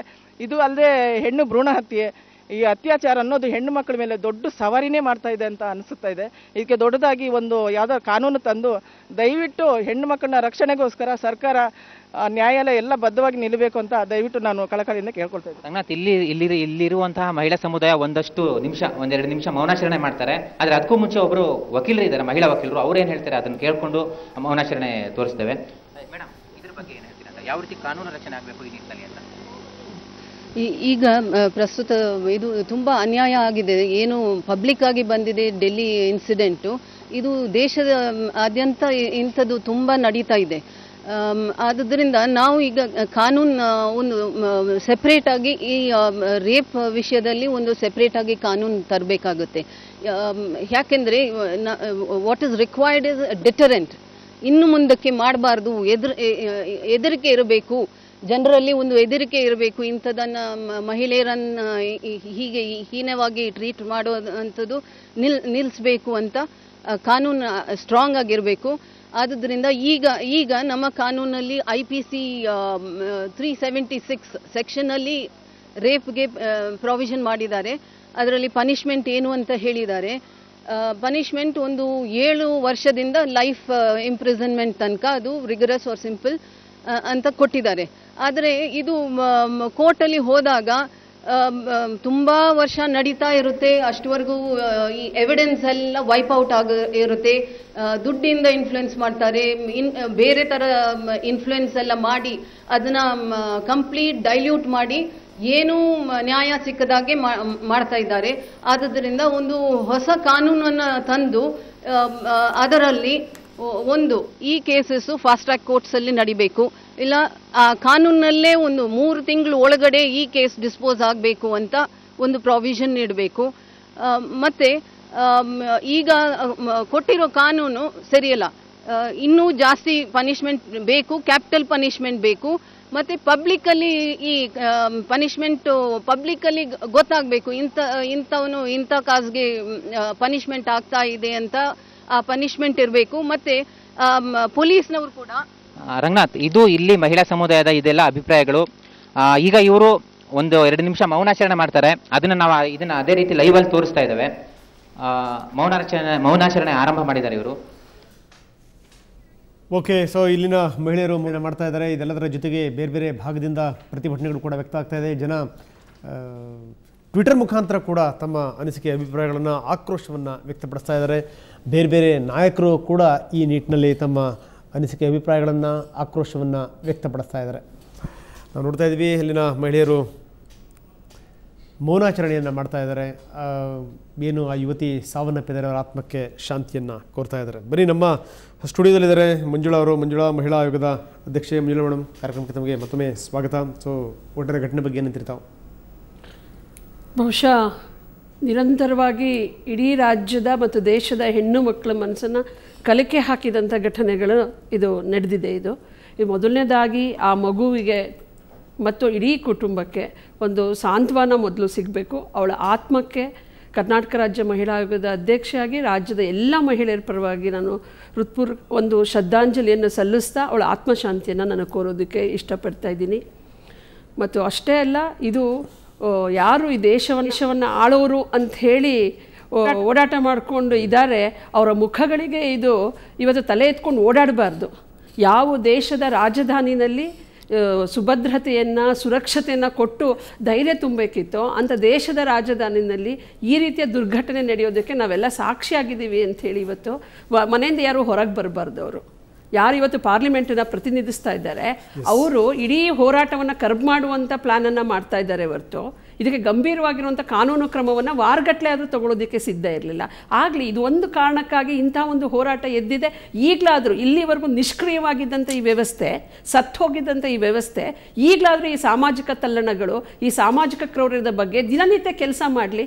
ಏನು ಈ ದೇಶದ ಮಹಿಳೆಯರ ಸಬಲೀಕರಣ ಅಂದರೆ ಸ್ತ್ರೀ ಶಕ್ತಿ ಸಂಘಗಳಿಗೆ ಬಡ್ಡಿನಲ್ಲಿ ಸಬ್ಸಿಡಿ ಕೊಟ್ಬಿಡೋದು, ಇಲ್ಲ ಅಂತಂದರೆ ನಿಮ್ಗೆಲ್ಲರಿಗೂ ಒಂದಿಷ್ಟು ಓಟ್ ತೊಗೊಳ್ತೀನಿ ಅಂತ ಅಂದ್ಬಿಟ್ಟು ಯಾವುದೋ ಒಂದಿಷ್ಟು ಸೀಟ್ಗಳು ಜಾಸ್ತಿ ಮಾಡ್ತೀನಿ ಅಂತ ಹೇಳಿ ಮೋಸ ಮಾಡೋಕ್ಕೆ ಹೊರಟಿದ್ದೀರಾ ದೇಶದ ಹೆಣ್ಣು ಮಕ್ಕಳನ್ನು. ಎಲ್ಲಿದೆ ಕಾನೂನಿನ ಸುರಕ್ಷತೆ? ಪೊಲೀಸ್ ಸ್ಟೇಷನ್ಗಳಿಗೆ ಹೋದರೆ ಹೆಣ್ಣು ಮಕ್ಕಳಿಗೆ ಪೊಲೀಸ್ ಸ್ಟೇಷನಲ್ಲಿ ಕಂಪ್ಲೇಂಟ್ ತೊಗೊಳ್ಳಲ್ಲ ಅಂತೇಳಿ ಪ್ರತಿನಿತ್ಯ ನಮಗೆ ಇದೇ ಕೆಲಸ ಆಗುತ್ತೆ. ಅಂದರೆ ನಿಮ್ಮ ಸ್ಥಳೀಯ ಮಟ್ಟದಲ್ಲಿ ರಕ್ಷಣೆ ಕೊಡುವಂಥ ವ್ಯವಸ್ಥೆ ಇಲ್ಲ, ಒಬ್ಬ ಸೆನ್ಸಿಟೈಸೇಷನ್ ಇರುವಂಥ ಒಬ್ಬ ಪೊಲೀಸ್ ವ್ಯವಸ್ಥೆ ಇಲ್ಲ ನಿಮ್ಮ ಹತ್ರ. ಅದು ಯಾವ ಮುಖ ಇಟ್ಕೊಂಡು ನೀವು ಸರ್ಕಾರಗಳನ್ನು ನಡೆಸ್ತಾ ಇದ್ದೀರಾ? ಎಸ್ ಮೇಡಮ್, ಒಳ್ಳೆ ಮಾತು ಹೇಳಿದ್ರಿ. ಬನ್ನಿ, ಮೋಹನ್ ನಮ್ಮ ಜೊತೆಗಿದ್ದಾರೆ. PIL ಹಾಕಿರುವಂಥ ವಿಜಯಕುಮಾರ್ ಅವರ ಪರವಾಗಿ ವಾದ ಮಾಡ್ತಿರುವಂಥವ್ರು. ಮೋಹನ್ ಅವರೇ, ಏನಂತೀರಿ ಒಟ್ಟಾರೆ ಘಟನೆ ಬಗ್ಗೆ? ಇದರಲ್ಲಿ ನಾನು ಹೇಳೋಕ್ಕೆ ಇಷ್ಟಪಡೋದೇನೆಂದರೆ ಈ ಕೇಂದ್ರ ಸರ್ಕಾರದ ವೈಫಲ್ಯನೇ ಕಾರಣ ಅಂತ ಹೇಳ್ತೀನಿ. ಯಾಕೆಂದರೆ 2004ರಲ್ಲಿ ಸಾಕ್ಷಿ ವರ್ಸಸ್ ಯೂನಿಯನ್ ಆಫ್ ಇಂಡಿಯಾದಲ್ಲಿ ಸರ್ವೋಚ್ಚ ನ್ಯಾಯಾಲಯ ಒಂದು ತೀರ್ಪು ಕೊಟ್ಟಿತ್ತು. ಅವರು ಯಾವ ರೀತಿ ಒಂದು ಈ ಥರ ಪ್ರಕರಣಗಳಲ್ಲಿ ನಡ್ಕೋಬೇಕು, ಶಿಕ್ಷೆ ಯಾವ ರೀತಿ ಕೊಡಬೇಕು, ಆಮೇಲೆ ಟ್ರಯಲ್ ಅಂತ ಏನು ಹೇಳ್ತೀವಿ ನಾವು ಸೆಷನ್ಸ್ ಕೋರ್ಟಲ್ಲಿ, ಅದು ಈ ಥರ ಅತ್ಯಾಚಾರಗೊಳಗಾಗೋದು ಮಹಿಳೆ ಅಥವಾ ಮೈನರ್ ಹೆಣ್ಮಕ್ಳು. ಸೊ ಅವ್ರನ್ನ ಇವರು ಯಾಕೆಂದರೆ ವಿಕ್ಟಿಮ್ಸ್ ಆಗಿರ್ತಾರಲ್ಲ, ವಿಕ್ಟಿಮ್ಸ್ನ ಈ ಅಕ್ಯೂಸ್ ಏನಿರ್ತಾರೆ ಅವರು ಕೀಳ್ಮಟ್ಟದಲ್ಲಿ ಟ್ರೀಟ್ ಮಾಡೋಕ್ಕೆ ಪ್ರಯತ್ನ ಮಾಡ್ತಿರ್ತಾರೆ. ಅದರಿಂದ ಅವರು ಆ ಎದುರಿಗೆ ಬಾರದಂಗೆ ನೋಡ್ಕೋಬೇಕು ಅಂತ ಕ್ರಮ ಕೈಗೊಂಡಿದ್ರು. ಇದನ್ನು ಈಗ ಮೊನ್ನೆ ಈ ಸಾರ್ವಜನಿಕ ಹಿತಾಸಕ್ತಿಯಲ್ಲಿ ಗಮನಕ್ಕೆ ತಂದಾಗ ನ್ಯಾಯಾಲಯಕ್ಕೆ, ಉಚ್ಚ ನ್ಯಾಯಾಲಯದಲ್ಲಿ ಈಗ ಇದ್ರ ಬಗ್ಗೆ ಕೂಲಂಕಷ ಚರ್ಚೆ ಆಗಬೇಕು ಅಂದ್ಬಿಟ್ಟು ಮತ್ತೆ 30 ಜನರಿಗೆ ಮುಂದೂಡಿದ್ದಾರೆ. ಈಗ ಸರ್ ಯಾವ್ಯಾವ ಅಂಶಗಳನ್ನು ನೀವು ಮುಂದಿಟ್ರಿ ನ್ಯಾಯಾಲಯದ ಮುಂದೆ? ನಾನು ಅದ್ರ ಬಗ್ಗೆ ಚರ್ಚೆ ಮಾಡ್ತೀನಿ. ಅಲ್ಲ, ನಿಮ್ಮ ಜೊತೆ ನಾನು ಚರ್ಚೆ ಮಾಡ್ತೀನಿ. ಅದಕ್ಕಿಂತ ಮೊದಲು ಬನ್ನಿ, ಈಗ ಬೇರೆ ಬೇರೆಯವರು ತಮ್ಮ ಆಕ್ರೋಶವನ್ನು ವ್ಯಕ್ತಪಡಿಸ್ತಾ ಇದ್ದಾರೆ. ಅದು ಟ್ವಿಟರ್ ಮುಖಾಂತರ ಆಗಿರ್ಬೋದು, ಫೇಸ್ಬುಕ್ ಮುಖಾಂತರ ಆಗಿರ್ಬೋದು. ರಾಜೀವ್ ಚಂದ್ರಶೇಖರ್, ಸಂಸದ ರಾಜೀವ್ ಚಂದ್ರಶೇಖರ್ ಏನು ಹೇಳಿದ್ರು ನೋಡ್ತಾ ಇದ್ದೀವಿ ನಾವು.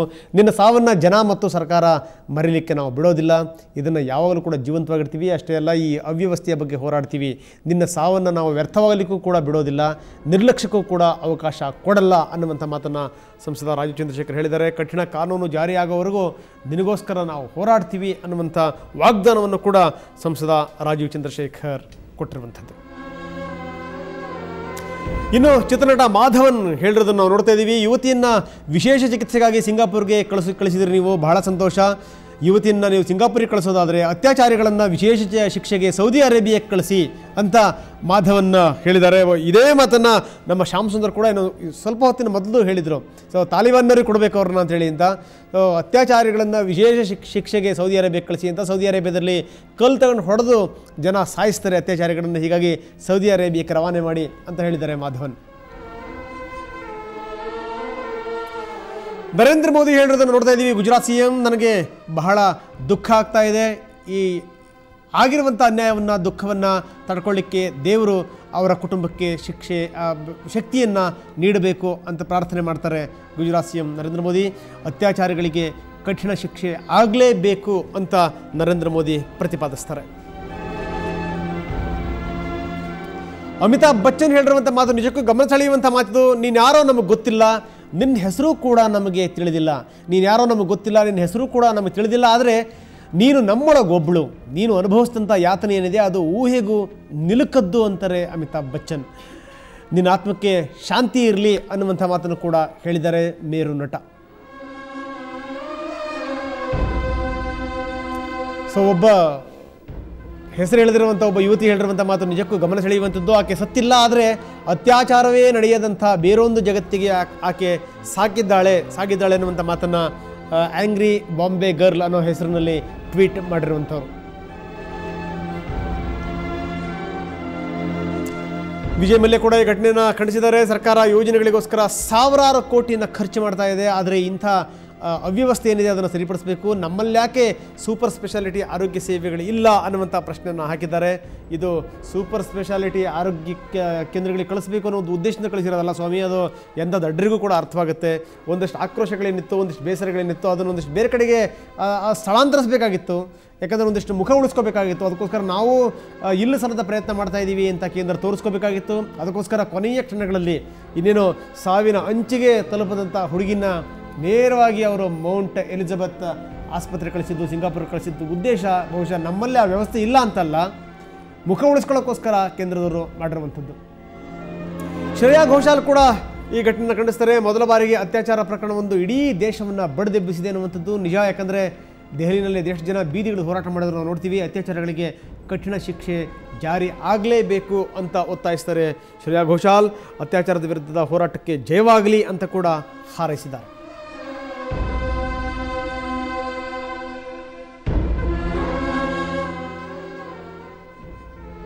ಇದ್ರ ಬಗ್ಗೆ ಅತಿಥಿಗಳು ಏನು ಹೇಳಿದ್ರೆ ಕೇಳೋಣ. ಅದಕ್ಕಿಂತ ಮೊದಲು ಮತ್ತೊಮ್ಮೆ ಬ್ರೇಕ್.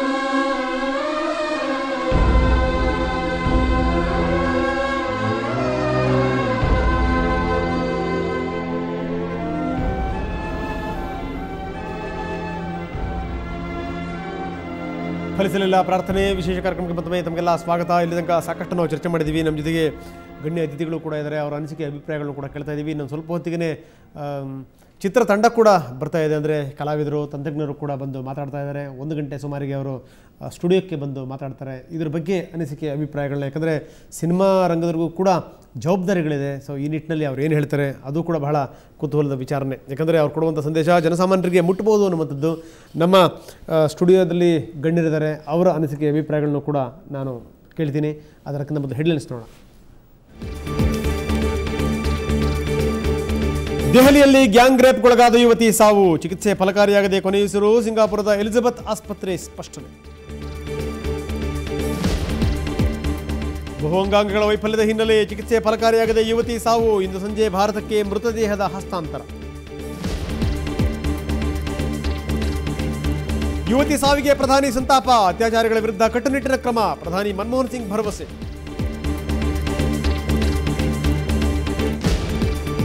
ಯುವತಿ ಸಾವು ಹಿನ್ನೆಲೆ ನವದೆಹಲಿಯಲ್ಲಿ ಅಘೋಷಿತ ಬಂದ್, ಜನನಿಬಿಡ ಪ್ರದೇಶಗಳಲ್ಲಿ ಬಿಗಿ ಪೊಲೀಸ್ ಬಂದೋಬಸ್ತ್, 10 ಮೆಟ್ರೋ ಸ್ಟೇಷನ್ ಬಂದ್.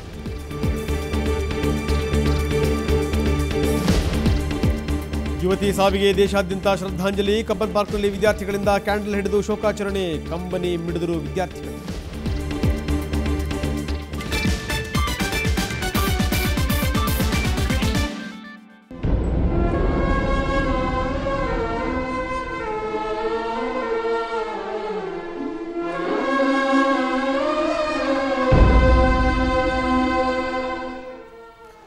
ಈಗಾಗಲೇ ಬೇರೆ ಬೇರೆ ಗಣ್ಯರು ಕೂಡ ಟ್ವಿಟರ್ ಮುಖಾಂತರ ತಮ್ಮ ಸಂತಾಪವನ್ನು ವ್ಯಕ್ತಪಡಿಸ್ತಾ ಇದ್ದಾರೆ. ಜೊತೆಗೆ ಸಂದೇಶಗಳನ್ನು ಕೂಡ ಕಳಿಸ್ತಾ ಇದ್ದಾರೆ. ರಾಜೀವ್ ಚಂದ್ರಶೇಖರ್, ಸಂಸದ ರಾಜೀವ್ ಚಂದ್ರಶೇಖರ್ ಏನು ಟ್ವೀಟ್ ಮಾಡಿದ್ದಾರೆ ನೋಡೋಣ ಬನ್ನಿ. ರಾಜೀವ್ ಚಂದ್ರಶೇಖರ್ ಅತ್ಯಾಚಾರದ ವಿರುದ್ಧ ಆಕ್ರೋಶ ವ್ಯಕ್ತಪಡಿಸ್ತಾರೆ. ನಿನ್ನ ಸಾವನ್ನು ಜನ ಮತ್ತು ಸರ್ಕಾರ ಮರೀಲಿಕ್ಕೆ ನಾವು ಬಿಡೋದಿಲ್ಲ, ನಿನ್ನ ಸಾವು ವ್ಯರ್ಥ ಆಗಲಿಕ್ಕೂ ಕೂಡ ನಾವು ಬಿಡೋದಿಲ್ಲ, ನಿರ್ಲಕ್ಷ್ಯಕ್ಕೂ ಕೂಡ ಅವಕಾಶ ಕೊಡೋದಿಲ್ಲ. ಕಠಿಣ ಕಾನೂನು ಜಾರಿಯಾಗುವವರೆಗೆ ನಿನಗಾಗಿ ನಾವು ಹೋರಾಡ್ತಾನೇ ಇರ್ತೀವಿ ಅಂತ ಸಂಸದ ರಾಜೀವ್ ಚಂದ್ರಶೇಖರ್ ಹೇಳಿದ್ದಾರೆ.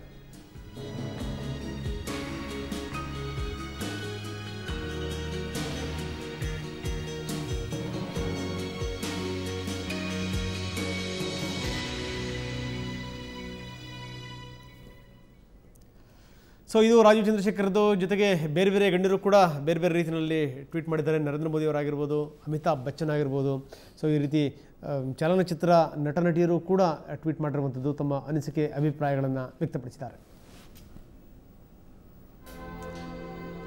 ಸೊ ನಾವು ನೋಡ್ತಾ ಇದ್ದೀವಿ, ಮಾಧವನ್ ಹೇಳಿರುವಂಥದ್ದು, ಯುವತಿಯನ್ನು ವಿಶೇಷ ಚಿಕಿತ್ಸೆಗೋಸ್ಕರ ನೀವು ಸಿಂಗಾಪುರ್ಗೆ ಕಳಿಸೋದಾದರೆ, ಯಾರು ಅತ್ಯಾಚಾರದ ಆರೋಪವನ್ನು ಎದುರಿಸ್ತಾ ಇದ್ದಾರೆ ಅವರನ್ನು ನೀವು ವಿಶೇಷ ಶಿಕ್ಷೆಗೆ ಅಂತ ಸೌದಿ ಅರೇಬಿಯಾಕ್ಕೆ ಕಳಿಸಿ ಅಂತ ಮಾಧವನ್ ಹೇಳಿದ್ದಾರೆ. ನಿಜಕ್ಕೂ ಗಮನ ಸೆಳೆಯುವಂಥ ಅಂಶ. ನಿಮಗೆ ಇಲ್ಲಿ ಶಿಕ್ಷೆ ಕೊಡೋಕ್ಕೆ ಯೋಗ್ಯತೆ ಇಲ್ಲ, ಅಟ್ಲೀಸ್ಟ್ ಬೇರೆ ದೇಶಕ್ಕಾದರೂ ಕಳಿಸಿ ಅನ್ನುವಂಥ ನೇರವಾದಂಥ ಸಂದೇಶವನ್ನು ರವಾನಿಸಿದ್ದಾರೆ.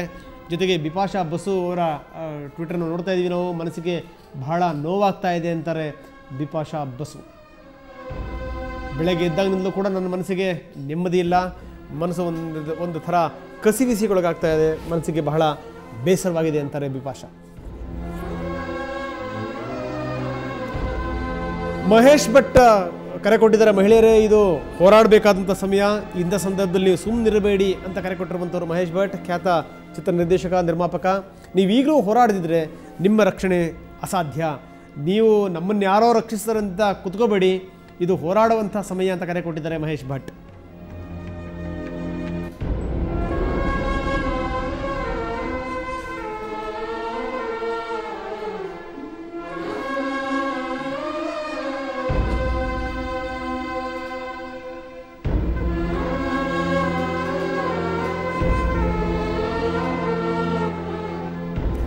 ನರೇಂದ್ರ ಮೋದಿ ಕೂಡ ಟ್ವೀಟ್ ಮಾಡಿದ್ದಾರೆ, ನನಗೆ ಬಹಳ ದುಃಖವಾಗ್ತಾ ಇದೆ, ಈ ದುಃಖವನ್ನು ಭರಿಸುವಂಥ ಆ ಶಕ್ತಿನ ಆಕೆಯ ಕುಟುಂಬಕ್ಕೆ ದೇವರು ಕೊಡಲಿ ಅನ್ನುವಂಥದ್ದು, ಆಕೆ ಕುಟುಂಬಕ್ಕೆ ಆ ದೇವರ ನೋವನ್ನು ತಡ್ಕೊಳ್ಳುವಂಥ ಶಕ್ತಿನ ಕೊಡಲಿ ಅಂತ ಅವ್ರು ಹೇಳಿದ್ದಾರೆ. ಅತ್ಯಾಚಾರಿಗಳಿಗೆ ಕಠಿಣ ಶಿಕ್ಷೆ ಆಗಲಿ ಅಂತ ಕೂಡ ಗುಜರಾತ್ CM ನರೇಂದ್ರ ಮೋದಿ ಹೇಳಿದ್ದಾರೆ. ನರೇಂದ್ರ ಮೋದಿ ಅತ್ಯಾಚಾರಗಳ ವಿರುದ್ಧ ಕಠಿಣ ಕ್ರಮಗಳನ್ನು ಕೈಗೊಂಡಿದ್ದಾರೆ, ಅದು ಬೇರೆಯವರಿಗೆ ಮಾದರಿಯಾಗಬೇಕು. ಅಮಿತಾಬ್ ಬಚ್ಚನ್ ಹೇಳಿರುವಂಥದ್ದು ಭಾಳ ಗಮನ ಸೆಳೆಯುವಂಥದ್ದು, ನೀನು ಯಾರೋ ನಮಗೆ ಗೊತ್ತಿಲ್ಲ, ನಿನ್ನ ಹೆಸರು ಕೂಡ ನಮಗೆ ತಿಳಿದಿಲ್ಲ, ಆದರೆ ನಮ್ಮೊಳಗೆ ನೀನೊಬ್ಬಳು ಅನ್ನುವಂಥದ್ದು ನಮಗೆ ಗೊತ್ತಿದೆ, ನೀನು ನಮ್ಮೊಳಗೊಬ್ಬಳು, ನೀನು ಅನುಭವಿಸಿದಂಥ ಯಾತನೆ ಏನಿದೆ ಆ ಯಾತನೆ ನಮ್ಮ ಊಹೆಗೂ ಕೂಡ ನಿಲುಕದ್ದು, ನಿನ್ನ ಆತ್ಮಕ್ಕೆ ಶಾಂತಿ ಸಿಗಲಿ ಅಂತ ಅಮಿತಾಬ್ ಬಚ್ಚನ್ ಹೇಳಿದ್ದಾರೆ.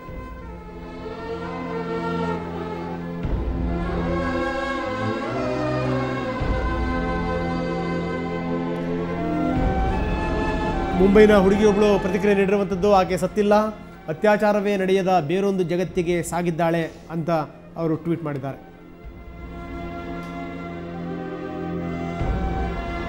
ವಿಜಯ್ ಮಲ್ಯ ಕೂಡ ಈ ಘಟನೆಯನ್ನು ಖಂಡಿಸಿದ್ದಾರೆ. ಸರ್ಕಾರ ಯೋಜನೆಗಳಿಗೆ ಅಂತ ಸಾವಿರಾರು ಕೋಟಿ ಖರ್ಚು ಮಾಡ್ತಾ ಇದೆ, ಆದರೆ ನಮ್ಮಲ್ಲಿ ಸೂಪರ್ ಸ್ಪೆಷಾಲಿಟಿ ಆರೋಗ್ಯ ಸೇವೆಗಳಿಲ್ವಾ ಅನ್ನುವಂಥ ಪ್ರಶ್ನೆಯನ್ನು ಹಾಕಿದ್ದಾರೆ.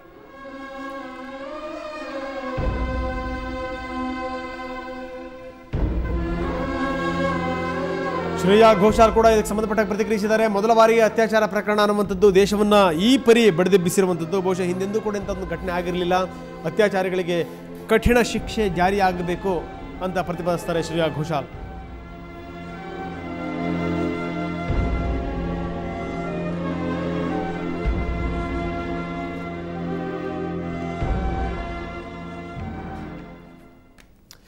ಸೊ ಇದಕ್ಕೆ ಸಂಬಂಧಪಟ್ಟ ಹಾಗೆ ನಾವು ಮಾತಾಡೋಣ. ಆದರೆ ಅದಕ್ಕಿಂತ ಮೊದಲು ಬನ್ನಿ, ಬೇರೆ ಬೇರೆ ರಾಷ್ಟ್ರಗಳಲ್ಲಿ ಯಾವ್ಯಾವ ರೀತಿಯ ಪನಿಷ್ಮೆಂಟ್ ಇದೆ, ಎಷ್ಟೆಷ್ಟು ಪನಿಷ್ಮೆಂಟ್ ಇದೆ ಅನ್ನೋದನ್ನು ಒಂದು ಮೆಸೇಜ್ ಬಂದಿದೆ ನನಗೆ. ಭಾರತದಲ್ಲಿ 7 ರಿಂದ 14 ವರ್ಷ ಅತ್ಯಾಚಾರಿಗಳಿಗಿರುವಂಥ ಶಿಕ್ಷೆಯ ಅವಧಿ, ಅಮೆರಿಕದಲ್ಲಿ ಮುಲಾಜಿಲ್ದಂಗೆ ಮರಣದಂಡನೆ, ಬ್ರಿಟನ್ನಲ್ಲಿ ಜೀವಾವಧಿ ಶಿಕ್ಷೆ, ರಷ್ಯಾದಲ್ಲಿ 10 ವರ್ಷಗಳ ಕಾಲ ಜೈಲು ಶಿಕ್ಷೆ, ಫ್ರಾನ್ಸ್ನಲ್ಲಿ 20 ವರ್ಷಗಳ ಕಾಲ ಜೈಲು ಶಿಕ್ಷೆ, ಜೊತೆಗೆ ಆಸ್ಟ್ರೇಲಿಯಾದಲ್ಲಿ 7 ರಿಂದ 10 ವರ್ಷಗಳ ಕಾಲ, ಇನ್ನು ದಕ್ಷಿಣ ಕೊರಿಯಾದಲ್ಲಿ 15 ವರ್ಷಗಳ ಕಾಲ ಜೈಲು ಶಿಕ್ಷೆ. ಇದು ಅತ್ಯಾಚಾರಿಗಳಿಗೆ ಬೇರೆ ಬೇರೆ ದೇಶಗಳು ಕೊಡುವಂಥ ಶಿಕ್ಷೆಯ ಪ್ರಮಾಣ. ಸೊ ಇದೆಲ್ಲದರ ಜೊತೆಗೆ ಮೈಸೂರು ಮತ್ತು ಹುಬ್ಬಳ್ಳಿಯ ಜನ ಏನು ಹೇಳ್ತಾರೆ ಅದನ್ನು ನೋಡಿಕೊಂಡು ನಾನು ಗಂಡ ಜೊತೆಗೆ ಚರ್ಚೆಯನ್ನು ಮಾಡ್ತೀನಿ. ಬನ್ನಿ, ಈಗ ಮೈಸೂರು ಮತ್ತು ಹುಬ್ಬಳ್ಳಿಯ ಜನ ಇದಕ್ಕೆ ಸಂಬಂಧಪಟ್ಟ ಯಾವ ರೀತಿ ಪ್ರತಿಕ್ರಿಯಿಸಿದ್ದಾರೆ ನಮ್ಮ ಪ್ರತಿನಿಧಿಗಳ ಜೊತೆಗೆ ನೋಡೋಣ. ದೆಹಲಿಯಲ್ಲಿ ನಡೆದಂತಹ ಗ್ಯಾಂಗ್ ರೇಪ್ ಪ್ರಕರಣ ಕೊನೆಗೂ ಕೂಡ ಯುವತಿಯನ್ನು ಬಲಿ ತೆಗೆದುಕೊಂಡಿದೆ. ಇದು ನಿಜಕ್ಕೂ ಕೂಡ ಈ ದೇಶ ತಲೆ ತಗ್ಗಿಸುವಂಥ ವಿಚಾರವೇ ಆಗಿದೆ. ಇದರಿಂದ ಒಂದು ಸ್ಪಷ್ಟ ಆಗ್ತಾ ಇದೆ, ಈ ದೇಶದಲ್ಲಿ ಮಹಿಳೆಯರ ಮೇಲೆ ನಡೀತಾ ಇರ್ತಕ್ಕಂಥ ದೌರ್ಜನ್ಯಗಳಿಗೆ ಕೊನೆಯೇ ಇಲ್ಲ, ಅದನ್ನು ತಡೆಯುವಲ್ಲಿ ಸರ್ಕಾರ ವಿಫಲ ಆಗ್ತಾ ಇದೆ ಅನ್ನುವಂಥದ್ದು ಸ್ಪಷ್ಟ ಆಗ್ತಾ ಇದೆ. ಈ ಬಗ್ಗೆ ಮಾತಾಡೋದಕ್ಕೆ ಮೈಸೂರಿನ ಮಾರಾಣಿ ಕಾಲೇಜಿನ ಯುವತಿಯರ ಜೊತೆ ಇದ್ದಾರೆ. ಅವರು ಬನ್ನಿ ಈ ಬಗ್ಗೆ ಏನು ಹೇಳ್ತಾರೆ ಕೇಳೋಣ. ದೆಹಲಿಯಲ್ಲಿ ಆದಂತಹ ಗ್ಯಾಂಗ್ ರೇಪ್ ಪ್ರಕರಣದ ಏನು ಯುವತಿ ಕೊನೆಗೂ ಕೂಡ ಸಾವನ್ನಪ್ಪಿದ್ದಾಳೆ, ಇದರಿಂದ ದೇಶದಲ್ಲಿ ಏನು ಪಾಠ ಕಲಿಬೇಕು ಅಂತ? ಇದು ದಿನ ಬೆಳಗಾಯಿತು ಅಂತಂದರೆ ಪೇಪರಲ್ಲಿ ನೋಡೋ ನ್ಯೂಸ್ ಇದು ಕಾಮನ್ ಆಗಿಬಿಟ್ಟಿದೆ. ಸೊ ಹೆಣ್ಮಕ್ಳಿಗೆ ಪ್ರೊಟೆಕ್ಷನ್ ಇಲ್ಲ ಅಂತ ಅನ್ನೋದನ್ನ ನಾವು ಪ್ರತಿದಿನ ಇದನ್ನ ನೋಡೇ ನಾವು ತಿಳ್ಕೊತಾ ಇದ್ದೀವಿ. ಸೊ ಅದು ಏನಂದರೆ ಆ ಹುಡುಗಿ ಹಂಗಾಗಿರೋದು ತುಂಬ ವಿಷಾದ ಎಕ್ಸ್ಪೆಕ್ಟ್ ಮಾಡಬೇಕಾಗುತ್ತೆ. ಸೊ ಹೇಳ್ಬೇಕಂತಂದರೆ ಇಂಡಿಯಾದಲ್ಲಿ ಅಂತಲ್ಲ, ಒಟ್ಟಿನಲ್ಲಿ ಹೆಣ್ಮಕ್ಳಿಗೆ ಪ್ರೊಟೆಕ್ಷನ್ ಇಲ್ಲದೆ ಇರೋದು ಒಂಥರ ಹೆಣ್ಮಕ್ಳಿಗೆ ಏನೂ ಪ್ರೊಟೆಕ್ಷನ್ ಇಲ್ಲ ಅನ್ನೋದನ್ನ ಇದರಲ್ಲೇ ನಾವು ಪ್ರೂವ್ ಮಾಡ್ಬೋದು. ಈಗ ಏನು ಗ್ಯಾಂಗ್ ಮಾಡಿದ ರೇಪ್ ಮಾಡಿದಂತಹ ಏನು ಕಾಮಕರು ಇದ್ದಾರೆ ಅವ್ರಿಗೆ ಯಾವ ಥರದ ಶಿಕ್ಷೆ ಆಗಬೇಕು ಅಂತ ನೀವು ಒತ್ತಾಯ ಮಾಡ್ತೀವಿ? ಅವರು ಅಂದರೆ ಅವ್ರಿಗೆ ಇದು ಅವರೊಬ್ಬರಿಗೆ ಪಾಠ ಕಲಿಸ್ದಂಗಿರಬಾರ್ದು. ಇನ್ನು ಯಾವುದೇ ಕಾರಣಕ್ಕೂ ಈ ಥರ ಯಾವುದೇ ಘಟನೆಗಳು ಮತ್ತೆ ಅದು ಬರ್ದೇ ಇರೋ ಥರ ನಾವು ಅದನ್ನು ಆ ಥರ ಶಿಕ್ಷೆ ಕೊಡಬೇಕು. ಅಂದರೆ ಹೆಂಗೆ ಅಂತಂದರೆ ಕಡಿಮೆನೇ ಶಿಕ್ಷೆ ಕೊಟ್ಟು ಅವ್ರಿಗೆ ಬೇಲಿಂದ ರಿಲೀಸ್ ಮಾಡೋದೇ ಆಗಲಿ ಇನ್ನೊಂದೇ ಆಗಲಿ ಅದನ್ನ ಮಾಡಬಾರ್ದು. ಅವ್ರು ತುಂಬಾ ಪಾಠ ಕಲಿಬೇಕು, ಆ ಥರ ಒಂದು ದೊಡ್ಡ ಶಿಕ್ಷೆನೇ ಕೊಡಬೇಕು. ನನ್ನ ಪ್ರಕಾರ ಹೇಳೋದಾದರೆ ಅವ್ರಿಗೆ ಡೈರೆಕ್ಟಾಗಿ ಗಲ್ ಶಿಕ್ಷೆ ಕೊಡೋದೇ ಒಳ್ಳೆಯದು ಅಂತ ಅನ್ಕೋತೀನಿ. ಮೇಡಮ್, ನೀವು ವಿದ್ಯಾರ್ಥಿನಿಯಾಗಿ ಇಂತಹ ಸಂದರ್ಭದಲ್ಲಿ ಮಹಿಳೆಯರಿಗೆ ರಕ್ಷಣೆ ಇದೆ ಅನಿಸ್ತಾ ಇದೆಯಾ? ನೀವೆಲ್ಲ ಒಂಟಿಯಾಗಿ ಓಡಾಡಬಹುದಾ? ವಾತಾವರಣ ಅಥವಾ ಅಂತ ವಾತಾವರಣ ಇದೆಯಾ? ಈಗ ಈ ಪ್ರಕರಣದ ಸಂಬಂಧಪಟ್ಟಂಗೆ ನೀವೇನು ಹೇಳಕ್ಕೆ ಇಷ್ಟಪಡ್ತೀನಿ? ನಾನು ಅದೇ ಹೇಳಕ್ಕೆ ಇಷ್ಟಪಡ್ತೀನಿ. ಇಲ್ಲಿ ಪುರುಷ ಪ್ರಧಾನ ರಾಷ್ಟ್ರ ನಮ್ಮ ದೇಶ ಆಗಿರೋದ್ರಿಂದ ಇಲ್ಲಿ ಬರೀ ಅವ್ರದ್ದೇ ಆದ ಆಡಳಿತ ಜಾಸ್ತಿ ಆಗ್ಬಿಟ್ಟಿದೆ. ಹೆಣ್ಮಕ್ಳು ಅಂತಂದರೆ ಅವರು ಬೇರೆ ಥರ ಅದೇ ದೃಷ್ಟಿಯಿಂದ ನೋಡ್ತಾರೆ. ಚಿಕ್ಕ ಮಕ್ಕಳು ಅನ್ನೋದಲ್ಲೇ ದೊಡ್ಡವರಿಂದ ಪ್ರತಿಯೊಂದು ಸ್ಟೇಜಿಂದನೂ ಹೆಣ್ಮಕ್ಳನ್ನ ತಮ್ಮ ಇಷ್ಟಕ್ಕೆ ನಾವು ಒಳಪಡಿಸ್ಕೊತಾರೆ. ಅದ್ರ ವಿರುದ್ಧ ನಾವು ಹೋರಾಡ್ತೀನಿ. ಎಲ್ಲನೂ ಒಂದು ಸ್ವಲ್ಪ ಕಾಮನ್ ಆಗಿ ಅಕ್ಕ ತಂಗಿರು ರೀತಿಲಿ ನೋಡ್ಕೋಬೇಕು. ಆಮೇಲೆ ಇಂಥ ಕಾಮಕರಿಗೆ ಯಾವ ಥರ ಶಿಕ್ಷೆ ಕೊಡಬೇಕು ಅಂತ ನೀವು ಒತ್ತಾಯ ಮಾಡ್ತೀರಿ? ಇಂಥ ಕಾಮಕ್ಕೆ ಎಂಥ ಬೇಲ್ ಯಾವುದೇ ರೀತಿಯ ಬೇಲ್ ಅವ್ರಿಗೆ ಕೊಡಬಾರ್ದು. ಫಸ್ಟ್ ಆಫ್ ಆಲ್ ಜೈಲಿಂದ ರಿಲೀಸ್ನೇ ಮಾಡಬಾರ್ದು ಅವ್ರನ್ನ. ಆ ಥರ ಅವ್ರು ಕಠಿಣವಾದ ಶಿಕ್ಷೆ ಕೊಡಬೇಕು. ಜೈಲಿನ ಹೊರಗಡೆ ಬರಲೇಬಾರ್ದು, ಆ ಥರ ಮಾಡಬೇಕು. ಮೇಡಮ್, ನೀವೇನು ಹೇಳಕ್ಕೆ? ದಿನನಿತ್ಯ ಇದೇ ರೀತಿ ಘಟನೆಗಳು ನಡೀತಾನೆ ಇದೆ. ನಾವು ಪೇಪರ್ಸ್ನಲ್ಲೆಲ್ಲ ನೋಡ್ತಾನೆ ಇರ್ತೀವಿ. ಆದರೂ ಮಾಮೂಲಿ ಸ್ಟೇಜ್ ಮಕ್ಕಳಿಗಿಂತ ಜಾಸ್ತಿ ಚಿಕ್ಕ ಪುಟ್ಟ ಮಕ್ಕಳಿಗೆ ಜಾಸ್ತಿ ಈ ಥರ ಪ್ರಾಬ್ಲಮ್ಸ್ಗಳು ಬರ್ತಾನೆ ಇರುತ್ತೆ. ಅದೇಕೆ ಹೀಗಾಗುತ್ತೆ ಅಂತ ಗೊತ್ತಿಲ್ಲ. ಆದರೆ ಇಂಥವ್ರಿಗೆ ಫಸ್ಟ್ ದೊಡ್ಡ ಶಿಕ್ಷೆನೇ ಕೊಡಬೇಕು ಹೇಳಬೇಕು ಅಂತ ಅಂದರೆ ಈ ಘಟನೆಗೆ ಕಾರಣ ಆಗಿರ್ತಕ್ಕಂಥ ಅವ್ರಿಗೆ ಉಗ್ರವಾದ ಶಿಕ್ಷೆನೇ ಕೊಡಬೇಕು. ಅವರಿಗೆ ಯಾವುದೇ ರೀತಿಯ ಬೇಲಾಗಲಿ ಏನೂ ಕೊಡಬಾರ್ದು. ನಾವು ಅವ್ರಿಗೆ ಗಲ್ ಶಿಕ್ಷೆನೇ ಕೊಡಬೇಕು ಅಂತ ಹೇಳ್ತೀನಿ. ಏನು ಡಿಮ್ಯಾಂಡ್ ಮಾಡ್ತೀರಿ ನೀವು ಮಹಿಳೆಯಾಗಿ? ಅದೇ ಸೇಮ್ ಒಂದು ಕಾಯ್ದೆ ತರಬೇಕು. ಮತ್ತು ಆ ಥರ ಮಾಡೋರಿಗೆ ಒಳ್ಳೆ ಶಿಕ್ಷೆ ಮಾಡಿದ್ರೆ ನೆಕ್ಸ್ಟ್ ಯಾರು ಆ ಥರ ಮಾಡೋಕ್ಕೆ ಹೋಗಲ್ಲ.